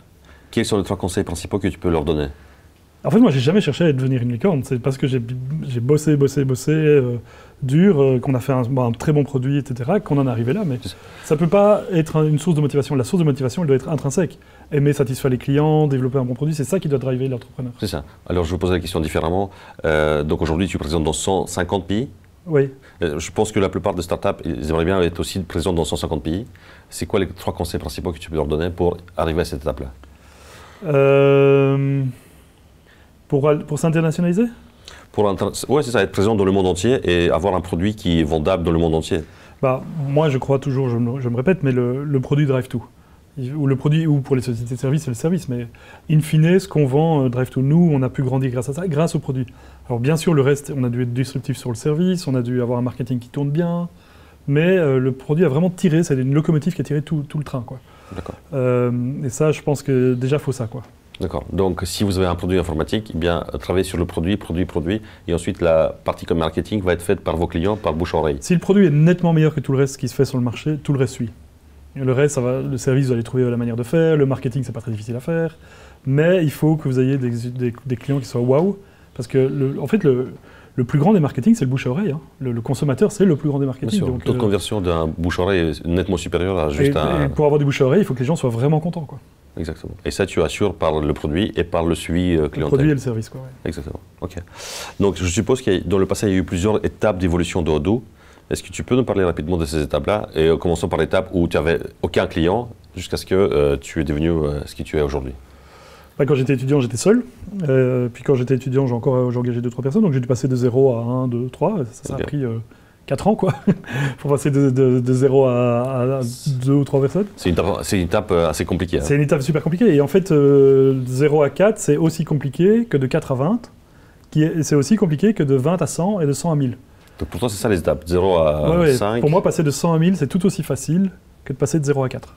Pour le dire autrement. Donc le message à tous ceux qui se trouvent à l'étape 2 ou 3 ou 4, ça veut dire avec 20 employés, c'est que les étapes suivantes ont la même difficulté. Mais parfois, moi j'entends parfois, c'est dingue, des gens qui créent des startups et qui me disent « Ah, ça va pas, on n'est pas assez avancé, etc. etc. » Et je leur demande « Vous êtes combien? Vous êtes 10 ? Ça fait combien de temps que vous êtes sur le business? 2 ans. Moi, 2 ans, j'étais 2, quoi. Donc ça prend du temps, quoi. Faire des choses capitalisées, de qualité, etc., ça prend du temps, quoi. Ok, donc les plus dures étapes, finalement, c'est celles tout à fait au début. Celles au début sont très dures. Après, les difficultés changent. C'est-à-dire que toutes les étapes sont difficiles, il ne faut pas se leurrer. Mais la difficulté change, quoi. D'accord. Ok, et chaque étape, elle est formatrice aussi. Tu as été formé Bien et sûr, chaque fois... Au tout début, tes problèmes, ce sont des problèmes de toi-même, à apprendre le business, à devenir un bon manager, de comment tu leads les gens, etc., etc. Et puis après, tu arrives dans des problèmes de cash, et après les problèmes de cash, c'est des problèmes de croissance. C'est très différent, mais ce sont des problèmes à chaque étape. Ok. Donc je sais qu'Odoo est passé par des levées de fonds. Oui. Est-ce que tu peux connaître les montants, avec qui et l'objectif de ça? Donc on a levé très peu d'argent. La première levée de fonds, c'était en 2010, donc j'avais déjà une centaine d'employés. Et c'était 3 millions d'euros, avec des actionnaires qui ne sont plus au board, mais notamment Sofinova. Et puis la deuxième levée de fonds était en 2014 pour 7,4 millions d'euros. Et puis on n'a plus fait de levée de fonds. Ok. Est-ce que tu penses que c'est une bonne chose? Pourquoi tu as fait la levée de fonds en fait? Donc la levée de fonds, c'était pour nous parce qu'on était une société de service. On a construit le logiciel en en développant des features pour les clients. Ok. Et à la fin, on avait un logiciel qui faisait plein de fonctionnalités, tout ce que les clients nous avaient demandé, mais qui était un peu compliqué, qui n'était pas bien optimisé pour être simple, utilisé en ligne sur du SaaS, etc. Donc il a fallu faire un pivot sur le business model et on s'est dit, on va arrêter de faire le service, on va ouvrir un réseau de partenaires qui va faire le service en notre place, et nous on va se focaliser sur vendre du support et de la maintenance. Et comme ça, on peut réinvestir sur la recherche et développement et sur le marketing, et devenir un éditeur plutôt que de devenir une société de service qui a un tout autre business model. C'était compliqué parce que ça veut dire que du jour au lendemain, il y avait une centaine d'employés, il fallait arrêter tous nos services. C'est-à-dire tous nos revenus, du jour au lendemain, on dit maintenant on fait autre chose, on vend autre chose. Incroyable, vous avez fait un 180 quoi. Voilà, et donc pour faire ça, il a fallu lever 3 millions d'euros pour assumer les 18 mois qu'il a fallu pour la transition. D'accord, donc la levée de fonds de 7 millions, elle a servi à ça notamment. La levée de fonds de 7 millions à ça, et puis la levée de fonds la première levée de fonds de 3 millions en 2010, la levée de fonds de 7,4 millions, switch sur le business model, on passe en ligne, plutôt que de vendre un on-premise que les gens installent eux-mêmes, on passe en SaaS avec un modèle d'abonnement, et on passe plus web aussi. D'accord, donc tous ces changements-là en interne, ça demande des ressources, c'est pour ça que vous avez fait donc, moi, la logique, c'est que les levées de fonds, elles sont nécessaires pour passer un palier, un pivot ou un gros changement sur le business model.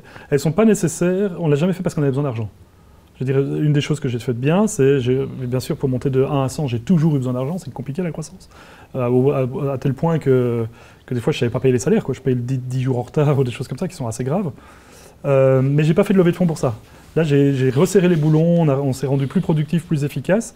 Les moments où on a fait les levées de fonds, c'est vraiment qu'on a dû faire un pivot. D'accord. Mais si tu avais du cash sur le compte, pourquoi tu as fait la levée de fonds? J'avais pas de cash. Non seulement je devais faire un pivot, mais en plus, j'avais pas de cash. C'est ça. Donc ça, c'est bien ça, en fait. Et j'avais pas de salaire non plus après 10 ans de travail. Aujourd'hui, tu as un salaire? Maintenant, j'en ai un. Combien? Ah bon. J'ai 950 € par jour que je facture. Ok, par ta société de management? Par ma société de management. C'est beaucoup? Je crois que pour quelqu'un comme moi, c'est pas beaucoup, mais pour quelqu'un de normal, ça peut paraître beaucoup, je pense. Je pense qu'aujourd'hui, certains informaticiens, ils facturent au-delà de 1 000 € par jour. Oui, donc c'est acceptable, disons. D'accord, ça marche. J'ai pas à me plaindre du tout. Ok, de toute façon, ton objectif avec 950 € par jour, tu as assez. Je peux me permettre de vivre comme je veux. Exactement. À une des interviews que je regardais de toi, en fait, tu disais que faire une levée de fonds, c'est pas terrible, puisqu'en fait, tu dilues ta part. Finalement, tu vas vendre, par exemple, 7 millions, pour 7 millions d'euros, tu vas vendre 50%. Oui. Et finalement, les 50% vont valoir plus 7 millions, mais 1 milliard peut-être. C'est pas que c'est pas terrible, c'est nécessaire, donc je l'ai fait et je regrette pas de l'avoir fait, sinon je ne pas. Mais par exemple, si j'avais pu le faire, je pouvais pas, donc je pouvais pas me le permettre, donc j'ai dû le faire. Mais si j'avais pu faire un financement non dilutif, par exemple un emprunt, si au lieu des 7,4 millions d'euros que j'ai fait en augmentation de capital, je les aurais fait en emprunt, aujourd'hui c'est 7,4 millions d'euros, la personne qui les a vendus, je n'ai pas le calcul exact, mais je pense qu'il a sorti quelque chose comme 400 millions. Donc ces 7,4 millions d'euros m'ont coûté 400 millions. Exactement. À la place de ça, j'aurais fait un emprunt de 7,4 millions d'euros, j'aurais remboursé 10, il y aurait 300 et quelques millions de plus dans la société. Exactement. Donc c'est quoi le conseil à donner à ceux qui font une levée de fonds aujourd'hui? S'ils arrivent à financer par eux-mêmes le pivot, comme tu dis, n'est pas faire de levée de fonds? Bon, déjà, alors, un schéma n'est pas l'autre. Moi, j'étais pas dans un schéma de valorisation, d'exit rapide. Les levées de fonds peuvent être très bien là-dessus. Moi, j'étais plutôt dans garder le contrôle, construire quelque chose en décennies plutôt que... Et donc, j'étais plus drivé par le fait que je devais rester majoritaire que le levée de fonds. Si j'ai fait des levées de fonds, c'est parce que j'étais absolument nécessaire. Puisque je ne pouvais pas opérer les pivots sans ça, et les banques ne voulaient pas me prêter à l'époque. D'accord. Ok. Donc c'était vraiment quelque chose de très important pour toi, oui. Mais financièrement parlant... Mais si j'avais pu faire autrement, ça aurait été mieux. Exactement. Je ne pouvais pas faire autrement. Ok. Ça existe sur le marché d'investisseurs, quelqu'un qui te donne justement un crédit? Oui, bien sûr. Ça existe? Oui. Donc tu aurais pu le faire? À l'époque, je ne pense pas que j'aurais pu parce que je n'avais pas la crédibilité pour. D'accord. Je n'avais pas d'assets, mais aujourd'hui, je pourrais le faire. D'accord, ça marche. Pas besoin, mais... Ok. Quelle est la stratégie de Odoo d'ici 5-10 ans? Est-ce que vous allez changer de stratégie? Est-ce qu'il y a un autre pivot qui va s'opérer? Non, je pense qu'on va rester sur la même chose. Par contre, on va faire ce qu'on fait, mais à plus grande échelle. Tu vas les baser où, ces gens-là? Un peu dans le monde, mais principalement en Belgique? Au moins un tiers en Belgique. Ok. Pourquoi tu gardes l'empreinte ici en Belgique? Et pourquoi pas aller en Silicon Valley? Donc j'avais des bureaux en Silicon Valley. Okay. Maintenant, on les a déplacés à San Francisco, juste à côté. Non, notre headquarter, notre recherche et développement ici, je pense qu'on a des cerveaux, on a des gens de qualité en Belgique. L'enseignement est bon. On a un problème, c'est qu'il n'y en a pas assez qui font de l'informatique, mais sinon la qualité de l'enseignement est très bon. Et c'est ce qui prime quand on a des développeurs. C'est pas grave si les charges sociales sont trop élevées ou les charges patronales sont trop élevées. Ce qui compte, en tout cas dans mon métier, c'est d'avoir des gens de compétences, parce qu'un très très bon développeur va peut-être produire 10 fois plus qu'un développeur moyen. Donc on est OK de payer plus cher pour avoir des mecs très très bons, et on a vraiment des gens compétents en Belgique. Et par rapport aux clients, c'est qu'on s'en fout d'être en Belgique ou au Singapour. On peut aussi bien opérer à partir de la Belgique pour vendre un peu dans le monde entier. Ça, et puis alors, nous, on ouvre des filiales. C'est-à-dire que pour Singapour, on l'adresse plus localement, quoi. Quelle est ton impression de Silicon Valley, de San Francisco et tout ça? Alors nous, donc moi, ma stratégie, c'est toujours l'emplacement où on ouvre un bureau, c'est le directeur qui compte. C'est pas tellement l'emplacement, c'est-à-dire que c'est plutôt opportuniste que stratégique. Okay. C'est-à-dire le succès de la boîte, c'est le mec, quoi. C'est pas est-ce que je me suis mis là ou là ou là ou là. Et à l'époque, on avait un gars vachement bien, qui est toujours là d'ailleurs, qui s'appelle Fabrice, qui voulait aller en Silicon Valley, c'était son rêve. Et du coup, on lui a dit, puisque nous, on voulait que ce soit toi le directeur, lui disait, moi je veux aller en Silicon Valley, on a dit, va ouvrir ta boîte en Silicon Valley. Okay. Qu'est-ce que tu penses de la Après, c'est de loin un des pires endroits pour ouvrir une boîte. Pourquoi? Il y a plusieurs raisons, mais la rétention est très compliquée. On est à côté de Google, Apple, Microsoft, etc. Donc c'est extrêmement compliqué sur ce marché de l'emploi. À la Silicon Valley même, il n'y a personne qui vit en Silicon Valley en fait. Les gens sont à San Francisco, mais c'est pas que c'est trop cher, c'est des petits villages, il n'y a personne. Et donc il n'y a pas beaucoup de gens. Donc on a dû se délocaliser à San Francisco même, dans la ville. Où là, on touche quand même beaucoup plus de gens. Ça a débloqué nos recrutements. Et puis, les salaires sont super élevés. Comparé au reste des États-Unis, là, on vient d'ouvrir une boîte à Buffalo. C'est génial parce que la rétention est meilleure, les salaires sont plus bas et les gens sont aussi de très bonne qualité, quoi. Okay. Et pour ça, personne n'ira à Buffalo, quoi. C'est un truc paumé, quoi. Mais pareil, on avait le mec qui était vachement bon, qui vivait, sa famille était à Buffalo, il voulait retourner à Buffalo. On lui a dit, OK, fais un truc à Buffalo. On a eu nos investisseurs qui disaient qu'ils avaient fait des recommandations des top 20 cities dans lesquelles il fallait aller aux US, elle n'était même pas dedans. Et en fait, c'était un super choix, c'est génial d'être à Buffalo. Parce que la rétention est très, très bonne. Les compétences sont là, c'est des bonnes universités. Okay. Sur le marché de l'emploi, il n'y a pas de grosses boîtes, donc c'est plus facile à recruter et la rétention est meilleure. Okay, donc et les salaires sont plus bas. Donc le mythe de Silicon Valley, aller s'installer à Silicon Valley, c'est pas tout à fait vrai. Si vous voulez vous casser les dents, allez-y, quoi. Okay, vous allez vite vous retrouver avec des gens à 120 000 $ qui vont partir après 2 ans, et c'est pas facile, quoi. Après, nous on y restait, c'est-à-dire qu'on a des gens hyper compétents là aussi, et on a toujours quelques centaines de personnes qui travaillent là. Donc. Mais raisonner de cette manière-là, est-ce que ça vaut pas la peine d'aller s'installer en Inde, dans un pays je l'ai fait, c'est la première filiale que j'ai ouverte. C'est là-bas? En Inde, ouais. Ok, c'est ça. Mais même avec le fait que ça coûte moins cher là-bas, tu préfères garder ton siège social ici en Belgique? Oui, parce que c'est la compétence des gens qui prime sur leur coût. D'accord. Alors, je l'ai fait au début parce que j'avais pas le choix. En fait, on signait des contrats qui étaient plus gros que le chiffre d'affaires de la boîte, chaque année. Du coup, j'avais pas les ressources, parce que tu veux recruter 5-6 développeurs en Belgique, parfois ça prend 6 mois, quoi. Entre les délais de préavis, le temps de les trouver, etc.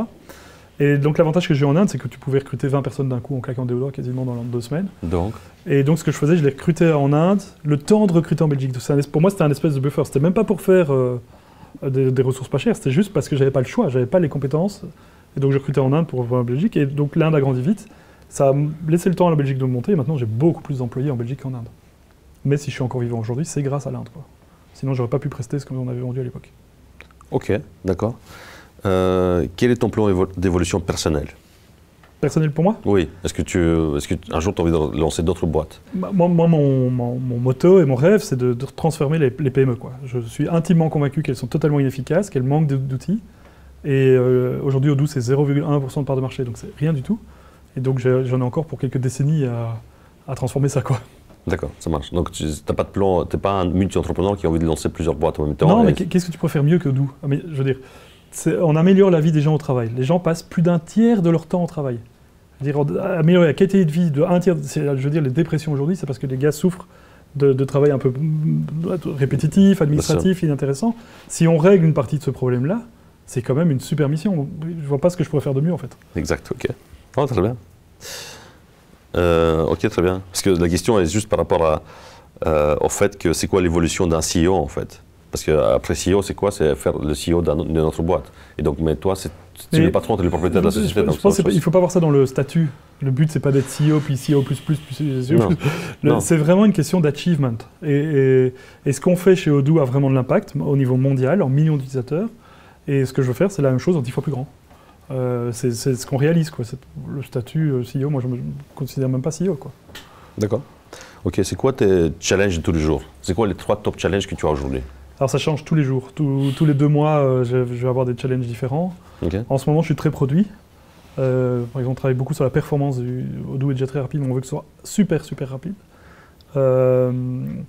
ou sur des améliorations dans la comptabilité, ou parfois je travaille au marketing. Ça dépend vraiment des... moi, je travaille en fait que sur les éléments long terme. Le day-to-day, par exemple, servir des clients, vendre, je fais quasiment pas. Okay.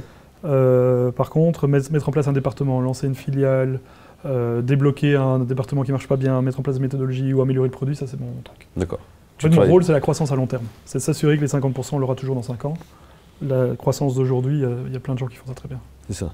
Donc vraiment, c'est ce que je dis toujours dans toutes mes interviews, c'est que le patron, il doit être dans la partie stratégique en fait, la partie développement de produit ou stratégique, et l'opérationnel, il faut déléguer à un moment donné avec quelqu'un. C'est très opérationnel. Moi, je considère que je fais de l'opérationnel parce que la stratégie, rester dans son bureau à penser qu'est-ce qu'on va faire demain, on fait 10 minutes et puis c'est fini.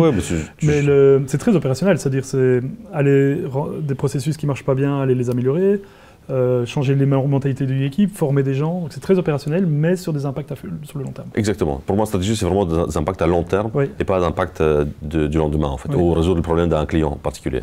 C'est vraiment du long terme. Comment est-ce que vous êtes organisé? Est-ce qu'il y a des hiérarchies? Comment tu contrôles? Est-ce qu'il y a des KPI? C'est quoi la motivation déjà? D'abord, on a un super logiciel de gestion pour gérer tout ça. C'est quoi d'ailleurs? C'est Odoo. Mais on a une hiérarchie, on a une vraie hiérarchie. Je suis un petit dictateur, moi.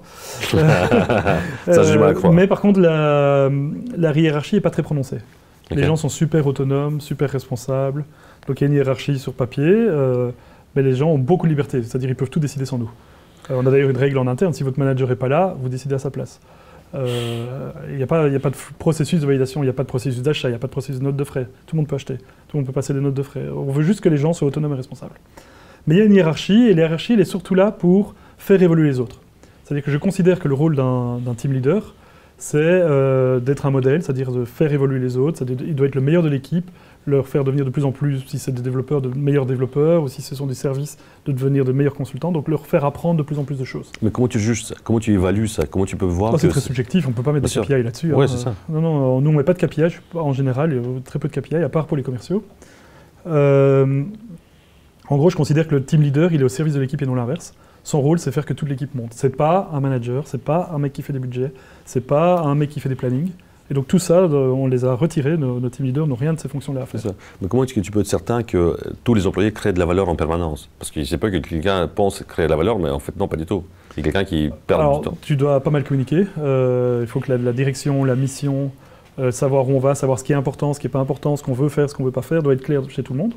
C'est jamais parfait, c'est-à-dire que tu as toujours des petits dérapages. Mais c'est pas grave, parce que ces dérapages sont largement compensés par le fait que s'ils sont autonomes et responsables, les mecs font des miracles, quoi. Et donc oui, tu as toujours des petits trucs qui déconnent, mais c'est pas grave, quoi. Proportionnellement, c'est pas grand-chose. Donc, laissez la liberté, l'autonomie et la responsabilité à vos employés. Les mecs, c'est des adultes, quoi. On peut leur faire confiance, quoi. Exact, tout à fait. Et donc, il n'y a pas qu'on contrôlerait ce qu'ils achètent, ou ce serait juste de la perte de temps, quoi. C'est ça. Mais je dirais ne pas non plus se permettre d'aller acheter quelque chose qui coûte 30 000 €. Mais ils sont responsables, c'est-à-dire que ils peuvent. S'ils le font, c'est qu'ils estiment que c'est nécessaire. Moi, j'ai souvent le cas, il y a des mecs qui viennent dans mon bureau, parce qu'en fait, il faut leur apprendre à devenir responsable. Il y en a plein qui ne le sont pas, quoi. D'accord, comment tu fais ça? Autonomes. J'ai parfois des gens qui viennent dans mon bureau et disent « Est-ce que je peux acheter un barcode scanner ?» Ça coûte combien? 150 €. Et ils viennent me déranger. Eux perdent 1 heure, moi je perds 1 heure pour demander si on doit acheter un barcode scanner pour une démo qu'ils doivent faire demain. Tu préfères qu'ils décident eux-mêmes. Alors en général, je leur dis « Je réponds pas, tu décides ». Et pour les forcer à prendre leur responsabilité et leur autonomie. Donc vous n'avez pas de processus d'achat, vous n'avez pas de bon de commande, vous n'avez pas de processus d'approbation, d'achat? Les employés peuvent acheter tout ce qu'ils veulent. Alors bien sûr, ils sont responsables, c'est-à-dire que s'ils ne sont pas sûrs, ils vont demander. S'ils vont acheter quelque chose de super cher, ils vont demander à quelqu'un un avis. Mais il n'y a pas de processus, c'est-à-dire que je préfère qu'il soit hyper rapide dans la décision. Si le gars a besoin d'un barcode scanner parce qu'il a une démo client dans 2 heures, il va au supermarché du coin, il l'achète, mais je préfère qu'il réussisse sa démo client plutôt que de demander à des managers. Et puis quel boulot de merde, quoi. T'as pas envie des managers qui valident des bons de commande, quoi. Je suis d'accord. Ils sont beaucoup plus utiles à former les gens, les guider, tout ça, quoi. Est-ce que tu peux me parler plus de processus d'achat alors? Par exemple, moi je suis un manager, il me faut le barcode. Tu l'achètes. Donc tu as deux manières possibles. Soit tu le payes toi et tu fais une note de frais, on te la rembourse. Soit tu demandes à quelqu'un qui a une carte de crédit de l'emprunter. Il y a quelques personnes qui ont des notes de crédit dans la boîte. Donc je vais voir la personne qui a une carte de crédit, je lui dis simplement de m'acheter ça, et la personne ne m'a même pas posé la question à qui appartient, enfin, c'est quoi cet achat et si c'était approuvé ou pas. Non, ouais. Ou tu le fais toi-même, tu dépenses toi-même et tu demandes un remboursement si c'est pas un gros montant. Donc j'achète avec moi. Il y a plein de trucs comme ça. Raconte d'autres trucs parce que c'est par exceptionnel. Exemple, j'ai appris, on parlait des 24 heures vélo ce midi. Les 24 heures vélo qui est une grosse fête étudiante bibitif. Nos ressources humaines ont décidé de faire un stand aux 24 heures vélo. Normalement, il n'y a que des étudiants, il n'y a pas d'entreprise aux 24 heures. Ils ont fait un stand en disant, je vous donne 2 bières pour chaque CV que vous amenez. Ils ont fait plein de CV. Je ne sais pas combien a coûté le stand, mais ils ont dû faire une petite tente, ils ont dû acheter des fûts, ça leur a coûté peut-être 3 000 à 4 000 euros. Mais ils ont tout décidé eux-mêmes. J'ai appris qu'ils l'avaient fait 2 ans après, quoi. C'est ça. Mais moi, je me suis dit qu'ils avaient un KPI d'engager, par exemple, je ne sais pas moi, 10 développeurs par mois, et ils se sont dit, OK, on va le faire de cette manière-là, on va avoir le CV. Mais il n'y a même pas de KPI. Si, on a quand même des objectifs, mais qui sont très... Par exemple, on sait qu'on voudrait recruter 1800 personnes cette année. Donc ça, c'est des objectifs qu'on s'est fixés, mais on ne gère pas par objectif. On va se dire, voilà, si on dérape un peu, on met plus de plans d'action. Mais par exemple, personne n'a de budget. Le budget, c'est pour moi la responsabilité de la finance. Il y a le directeur financier qui a un budget, qui s'assure qu'on est dans les cordes, que le cash est bon, etc. Mais tous les autres managers n'ont pas besoin de perdre du temps sur des budgets ou des plannings ou des choses comme ça. Pour moi, vraiment, le manager, il est utile qu'à une chose, c'est faire monter son équipe en compétences. D'accord. Et tout le reste, c'est presque de l'admin, il y a des fonctions support. La finance est là pour les accompagner sur le truc. Tous les processus, on a essayé de les enlever pour qu'ils aient moins à ça. Leur but, c'est de faire monter les gens en compétences. C'est exceptionnel, en fait. C'est la première boîte que je vois qui fonctionne de cette manière-là, sans processus d'approbation, d'achat. Et la personne peut décider de lui-même si jamais il faut l'acheter ou pas. C'est pareil pour leur congé, hein. On leur fait confiance, on leur congé. Et on sait qu'ils sont malins, c'est-à-dire on sait que s'ils ont un projet client compliqué ou si toute l'équipe prend congé en même temps, ils vont s'arranger, quoi. Il n'y a pas besoin de vérifier, donc j'ai pas besoin d'avoir des managers qui valident, qui est une fonction un peu débile, quoi, d'aller valider les congés, quoi. Non, oui, c'est ça. Mais ils mettent dans le planning en quoi cette semaine-là, ils vont être absents. Bon, on a une app de congé, donc ils doivent déclarer leur congé parce que ça bien joue sûr, pour mais la il ne faut fiche pas de les paye, valider, quoi. Mais il n'y a pas de validation.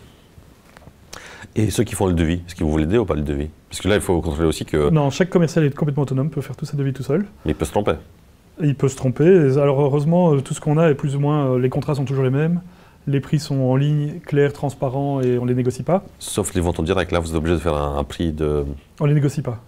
Donc notre politique, nous, ce qu'on essaie vraiment de faire, c'est de fournir plein de features de top qualité à un bas prix. Donc notre prix, on l'a vraiment squeezé le plus possible, il est assez bas. Nos concurrents sont de 7 à 8 fois plus chers que nous. Hein. Et par contre, la contrepartie, c'est qu'on ne le négocie pas. On a un prix qui est transparent, public, vous pouvez le regarder sur notre site web, mais c'est celui-là que tout le monde paye, quoi. D'accord, ok. Du coup, les commerciaux ont moins de marge de manœuvre et du coup, ils peuvent être autonomes, ils peuvent faire la démo client, le devis et la signature dans l'heure, quoi. D'accord, mais par exemple, un commercial se trompe sur un devis. Au lieu de faire 10 000 euros de chiffre d'affaires, 10 000 de devis pour mettre en place un logiciel chez un client. Et il fait 30 000. Non, il fait 5 000. Ou 5 000. 5 000, il est en Alors, perte. ce qui se passe, c'est que le client signe. Et puis ça arrive, ils ont le kick-off meeting avec les consultants qui sont en charge. Le consultant va probablement se dire, oula, là j'en ai pour 3 semaines, alors que tu m'as fait que 5 jours. Et tu m'as vendu qu'une semaine et demie, et donc le consultant va dire au client, soit on vous rembourse, soit on rediscute, mais on peut pas. C'est ça. Donc, et ça arrive très rarement, mais ça arrive. Donc le consultant va faire le contrôle du fait qu'on m'a laissé qu'une semaine et demie, alors que c'est un projet de 3 semaines. Parce que tout le monde est responsable, donc il y a peut-être des gens qui font des erreurs, mais quand tu as tout le monde qui est responsable, ça compense par l'effet de groupe qui vont s'entraider, détecter, il y en a un autre qui va détecter qu'il y a un problème. Moi, j'ai toujours appris qu'il faut vraiment faire un organigramme, que chacun est responsable pour des tâches en particulier. Il ne faut pas non plus prendre la décision qui n'est pas en rapport avec tes compétences. Non, mais en fait, les gens n'aiment pas les managers. C'est une fonction nécessaire. Pour moi, le management, je vois ça comme un mal nécessaire.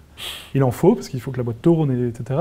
Mais moins il y en a, mieux c'est. Parce que les gens n'aiment pas d'avoir quelqu'un au-dessus d'eux qui leur dit tu fais ça, tu te fais un planning. Non, pas vraiment ça, mais c'est juste question d'approbation. Parfois, on fait des devis importants. Par exemple, toi, si un commercial fait un devis à 500 000 euros, il faut que tu sois mis au courant par rapport à ça. Non. Même pas? Non, j'espère que non. J'espère qu'il peut se sentir... Qu'est-ce qui se passe, c'est que les gens sont autonomes. C'est-à-dire qu'il y a 2 cas de figure. Soit il est sûr que c'est un bon prix, pas de problème. Soit il n'est pas sûr que c'est un bon prix parce qu'il n'a jamais fait des devis aussi élevés. Mais qu'est-ce qu'il va faire? Comme il est responsable, il va te demander du conseil, quoi. Il pense que c'est le juste prix, mais finalement, ça va coûter 1 million. Parfois, on fait des erreurs. Mais l'efficacité d'une boîte, quand tu as des mecs qui sont responsables et autonomes, ça délivre comme pas possible. Ça vaut de faire quelques petites erreurs. Et je pense que même les boîtes qui contrôlent la mort, elles font plein d'erreurs. C'est comme tu pourrais donner un budget. Tu pourrais dire votre budget, c'est pour un département, 20 000 euros par an. Qu'est-ce qu'ils vont faire les mecs? Ils vont dépenser les 20 000 euros. Pour être sûr que leur budget l'année prochaine soit encore de 20 000 euros. C'est la raison pour laquelle je ne mets pas de budget dans ma boîte, parce que je sais que c'est un effet pervers de fou. Donc tu as l'impression de contrôler, mais tu contrôles rien du tout. Tu mets des trucs arbitraires et puis les gens s'adaptent à tes KPI arbitraires. Quand tu les rends responsables, ils feront ce qu'il faut. Une année, ils feront 5 000, une année, ils feront 21 mais ils dépenseront intelligemment en bon père de famille. C'est ça, mais simplement ne pas dépasser le cash disponible aussi. Ça c'est le rôle du financier. C'est-à-dire que parfois, il peut arriver, il dit « Oh là, on cash, on est short ». Donc qu'est-ce qu'il va faire? Il dit « On va freiner un peu les recrutements, on va augmenter les recrutements ». D'accord. Génial. Ça, c'est un peu exceptionnel. J'ai encore jamais entendu parler de cette histoire-là de gestion de ressources humaines de cette manière-là, mais on retient et on a passé pas mal de temps sur cette question-là. J'espère que ça va inspirer d'autres entrepreneurs à mettre ça en place. On a un petit livre là-dessus, si ça vous intéresse. On a un livre qui s'appelle Le guide de survie pour travailler chez Odoo, qui est publié en ligne, qui est le guide qu'on donne à tous les nouveaux employés qu'on engage pour dire, voilà, c'est ça la culture d'Odoo, c'est ça qu'on attend de vous, voilà ce que vous pouvez attendre de nous. Et c'est un PDF qui est disponible en ligne. Je peux le retrouver facilement alors. Ouais, on peut mettre le lien dans la vidéo si tu veux. C'est le but, on va faire ça. Ça va, Gilles. Ok. J'ai entendu parler aussi que vous avez un configurateur de salaire. Ouais, c'est quoi cette histoire? Donc, tu peux configurer ton salaire. Donc, en gros... Donc, moi, je suis un employé. Je viens d'être engagé. Je dois connaître mon package salarial. Oui. Alors, la manière dont on travaille, c'est que on a un coût entreprise par personne. Donc, nous, on sait que tu vas nous coûter, je sais pas moi, 70 000 € par an. Et sur cette base, tu fais ce que tu veux.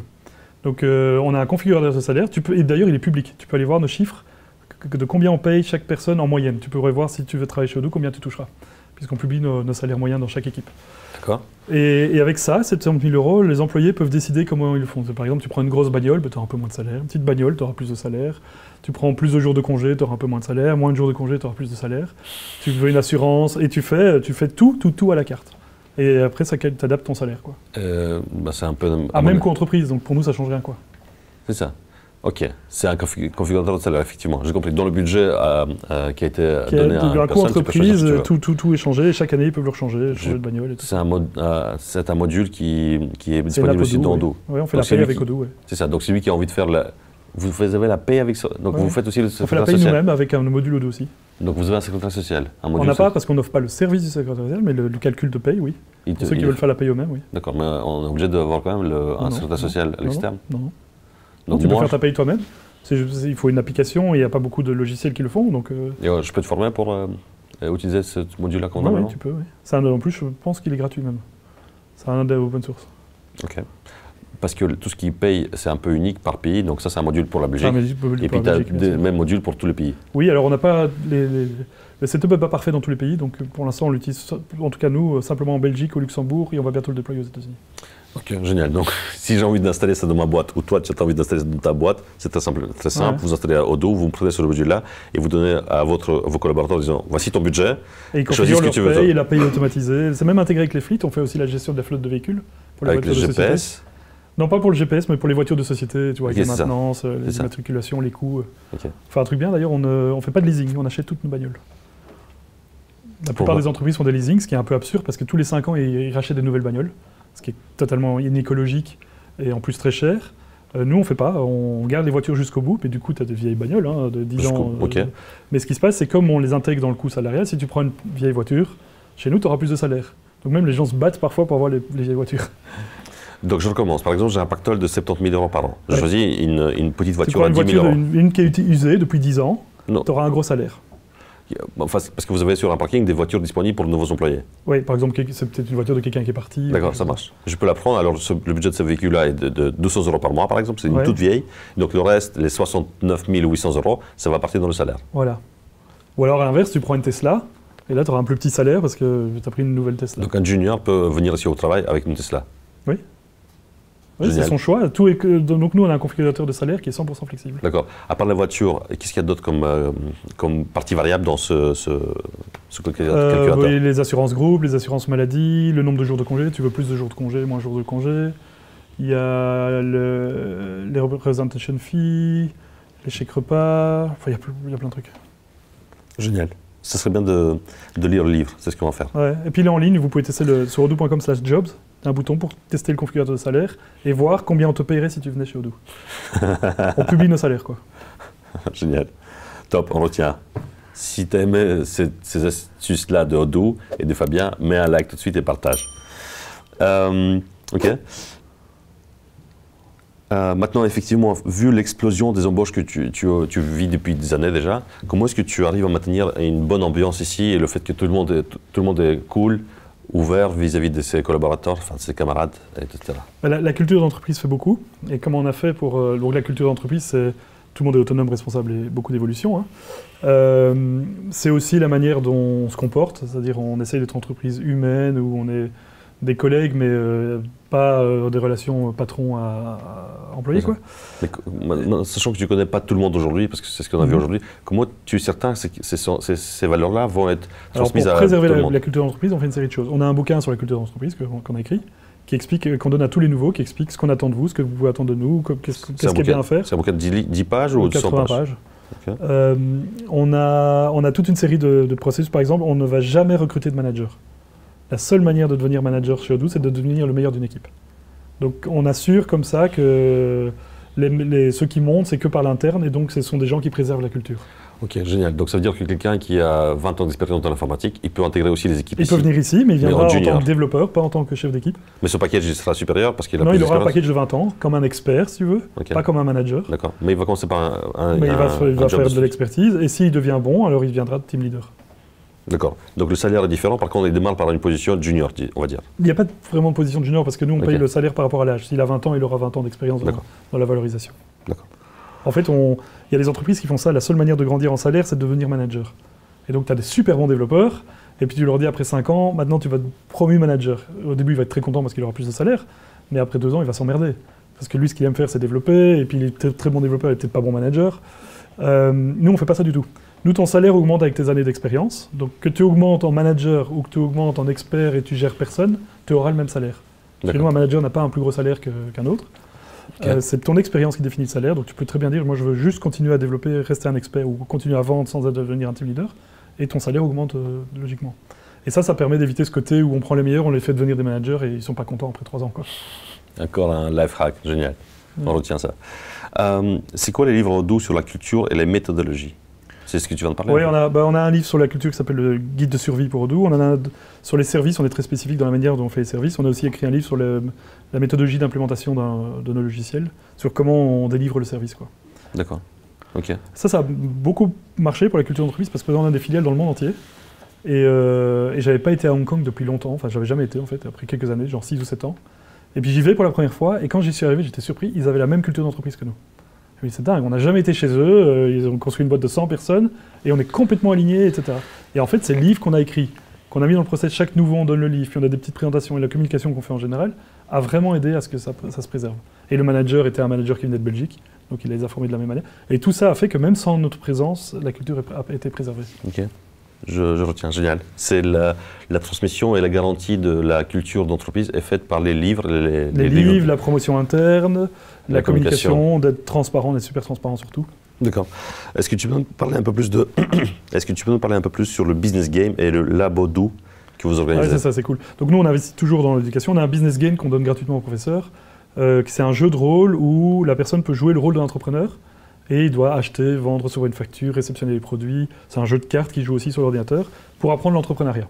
Il y a 7 scénarios. Un, c'est achat-vente. Un, c'est gestion d'un magasin, une caisse, quoi. L'autre, c'est création d'un site web. Génial. Et on donne ça pour les professeurs, donc on en fait partout dans le monde pour la formation à l'entrepreneuriat. Ça peut être pour des cours de compta ou des choses comme ça. Et là, on vient de passer à l'étape supérieure, on vient d'acheter un semi, un énorme camion, un truck, qui s'ouvre sur les côtés et qui s'étend. À l'intérieur, il y a 60 mètres carrés. On a 9 workshops qu'on met dedans. Donc un petit gestion d'entrepôt, tu peux faire du barcode scanner, une caisse pour gérer la caisse, etc. Et on va d'école en école pour offrir des cours gratuitement aux professeurs pour que les étudiants apprennent l'entrepreneuriat. Comment mettre en place une gestion de caisse, un site web, une gestion de stock et tout ça. Génial comme sujet, puisque moi je trouve qu'il n'y a pas assez d'écoles qui forment les entrepreneurs. Aujourd'hui on forme des super bons employés, mais les écoles qui forment des entrepreneurs, il n'y en a pas, ou très très peu en tout cas. Alors ici en l'occurrence... C'est un problème de vocation, parce que par exemple les informaticiens, on a des très bonnes universités, mais personne ne veut le faire. Je pense qu'il faut les sensibiliser dès le plus jeune âge. Exact. Et c'est pour ça qu'on a fait le lab Odoo, c'est que c'est un camion qui va dans les écoles à partir de 15 ans où les gens peuvent goûter à l'entrepreneuriat directement. Le business game, ça vise aussi les secondaires? Oui. Ou ça vise aussi les unifs? Le business game, c'est université et école secondaire. Ok.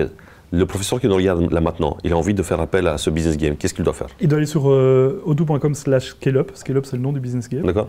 Et dessus, il y a un formulaire et on va tout faire. On va l'accompagner au cours. Donc on a des gens qui viennent donner le premier cours avec eux. Il va recevoir le jeu pour lui et pour tous ses étudiants. Donc il me dit, moi j'ai 50 élèves, on lui envoie 50 jeux. Et puis il peut utiliser la plateforme Odoo pour organiser le cours. C'est en même temps des cartes physiques et en même temps sur l'ordinateur. Et on lui offre tout gratuitement. Qu'est-ce que ça coûte? Tu as déjà répondu à cette question. Et le Odoo bus? Le lab Odoo qui est le camion, il n'est pas encore là, il arrive en fin de septembre, donc c'est pour l'année scolaire prochaine, et lui il sera gratuit également.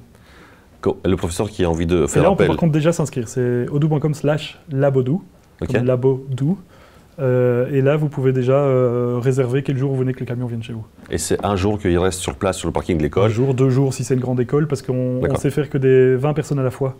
Donc il y a 9 petits ateliers, 3 personnes par atelier, donc 27 personnes à la fois. Et donc s'il y a des grandes classes, on doit faire on tourne quoi. D'accord, ok. C'est gratuit, il faut le réserver. Et ça, c'est pour les écoles secondaires à partir de 15 ans. Et les UNIF aussi. Secondaire ou université, pour soit l'entrepreneuriat, cours de gestion, logistique, comptabilité. Donc tu commences à remplacer le ministère de l'Éducation, quelque part. Non, en fait, on vient plus en créer des vocations. Okay. Eux sont bons pour former des gens. Nous, ce qu'on essaye de faire, parce que c'est 2 heures. En 2 heures, on ne forme pas des gens en 2 heures. Un petit peu, mais c'est leur donner le goût, quoi. Qu'ils se rendent compte de comment ça marche une gestion de caisse, qu'ils aient le goût de créer leur site web eux-mêmes et de voir le résultat à la fin. C'est vraiment, on vient en création de vocation. Ok, génial. Top, merci. On va clairement mettre les liens de tous Business Game et Labodoo. Labodoo. Comme ça, les professeurs peuvent vous faire appel à vous. Et il est certain pour moi que ça crée de la visibilité pour vous. Et le jour où le gamin de 15 ans devient entrepreneur à 24, 10 ans plus tard, il va opter pour le logiciel. Oui, bien sûr, c'est bon pour nous, mais on ne le fait pas pour ça, parce que ce camion m'a coûté 1 demi-million d'euros. Donc le retour sur investissement, même s'il y a 10 gars qui achètent Odoo à 150 € par personne... Mais c'est unique, je pense que ça va faire son effet. On ne le fait vraiment pas pour l'argent, on le fait vraiment parce qu'on veut contribuer à l'éducation, on pense que l'éducation est importante. L'éducation dans l'entrepreneuriat? Dans l'entrepreneuriat en Belgique. D'accord. Tu penses qu'il y a des soucis avec ça ou pas? Je pense qu'il y a des soucis sur les vocations. On prend par exemple l'UC Louvain, qui est une super université. Ouais. Il y a 70 développeurs qui sortent par année. Si tu prends Polytechnique plus Master en informatique. 70. Rien que nous, on engage 250. Il y a plein d'entreprises qui en engagent, ça va pas quoi. Mais par contre, le cours est de qualité, donc le problème, c'est de faire des vocations. C'est en primaire et en secondaire, donner aux enfants le goût pour qu'ils puissent se dire « Ah oui, je vais peut-être faire ce genre d'études ». À côté de ça, tu as 1500 personnes qui font psycho et 1500 personnes qui font philo et lettres, pour 70 développeurs. Et je veux dire, psycho et philo et lettres, c'est super important, mais il y a un décalage entre l'offre et la demande qui est juste incroyable, quoi. Si tu étais ministre de l'Éducation, tu ferais quoi? J'imposerais l'informatique au même niveau que l'anglais et les maths. Pas tellement parce qu'on a besoin de développeurs, mais parce que ça crée une logique de réflexion cartésienne qui est hyper importante à l'entreprise. Simplement, si tu prends les 10 plus grandes entreprises au monde, il y a quelques années, c'était ExxonMobil, etc. Aujourd'hui, dans les 10 plus grandes, 7 ont été fondées par des développeurs. Donc tu vas avoir du Apple, Microsoft, Google, 7 Tencent, 7 des 10 plus grandes entreprises ont été fondées par des développeurs, quoi. Donc c'est juste une révolution. Et ces mecs, ils ne développent plus. Ce n'est pas des développeurs. C'est juste que ça développe des fonctions de réflexion, de développement cartésien, qui est super utile. Et puis pour les enfants, c'est top, quoi. Imagine, tu peux aller en termes de créativité. Je veux dire, par rapport à du dessin, le dessin, c'est génial, tu peux déjà aller super loin. Là, tu peux encore aller plus loin, tu peux faire des jeux, des trucs comme ça, quoi. Et tous ces programmes-là visent les jeunes à partir de 15 ans ou plus tôt? Moi, je pense qu'il faut plus tôt, bien sûr. Avec des trucs comme Scratch, tu peux former les gens à partir des enfants, même avant qu'ils sachent écrire. À 7 ans, 6 ans, tu peux. Comment? Ils ont un drag and drop avec des blocs, tu mets des blocs, avancer à gauche avec des petites flèches. Il n'y a même pas de texte. Scratch Junior sur tablette. Okay. Ça marche pour les très jeunes. Et après, tu as Scratch, qui est un truc du MIT, pour les enfants un peu plus grands. Et puis tu vas vite dans du Python ou de... Ok, je ne connaissais pas. Scratch, ça s'appelle? Scratch, c'est super cool. Ok, je ne connaissais pas du tout. Vous connaissiez ou pas? C'est pour apprendre le développement, mais avec des blocs que tu fais drag and drop. Donc tu n'as pas tapé...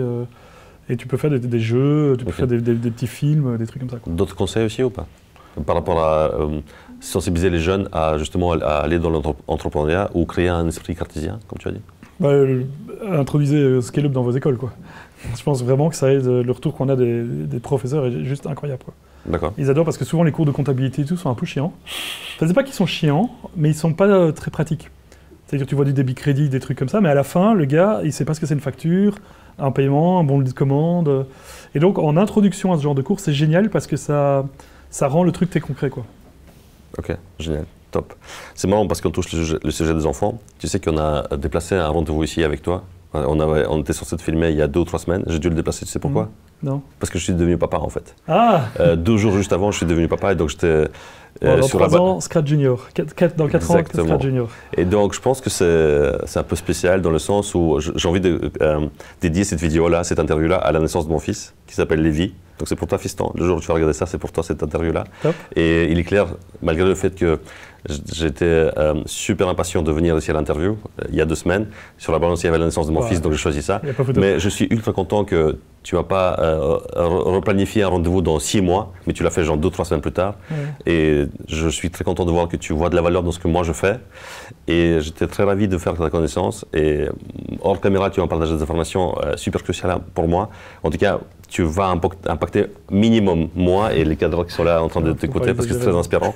Et je suis sûr que c'est une vidéo qui va cartonner et qui va inspirer plein de gens à pouvoir être plus fort et être plus malin et utiliser Odoo. Ouais. Merci en tout cas, Fabien. Top. Merci à toi.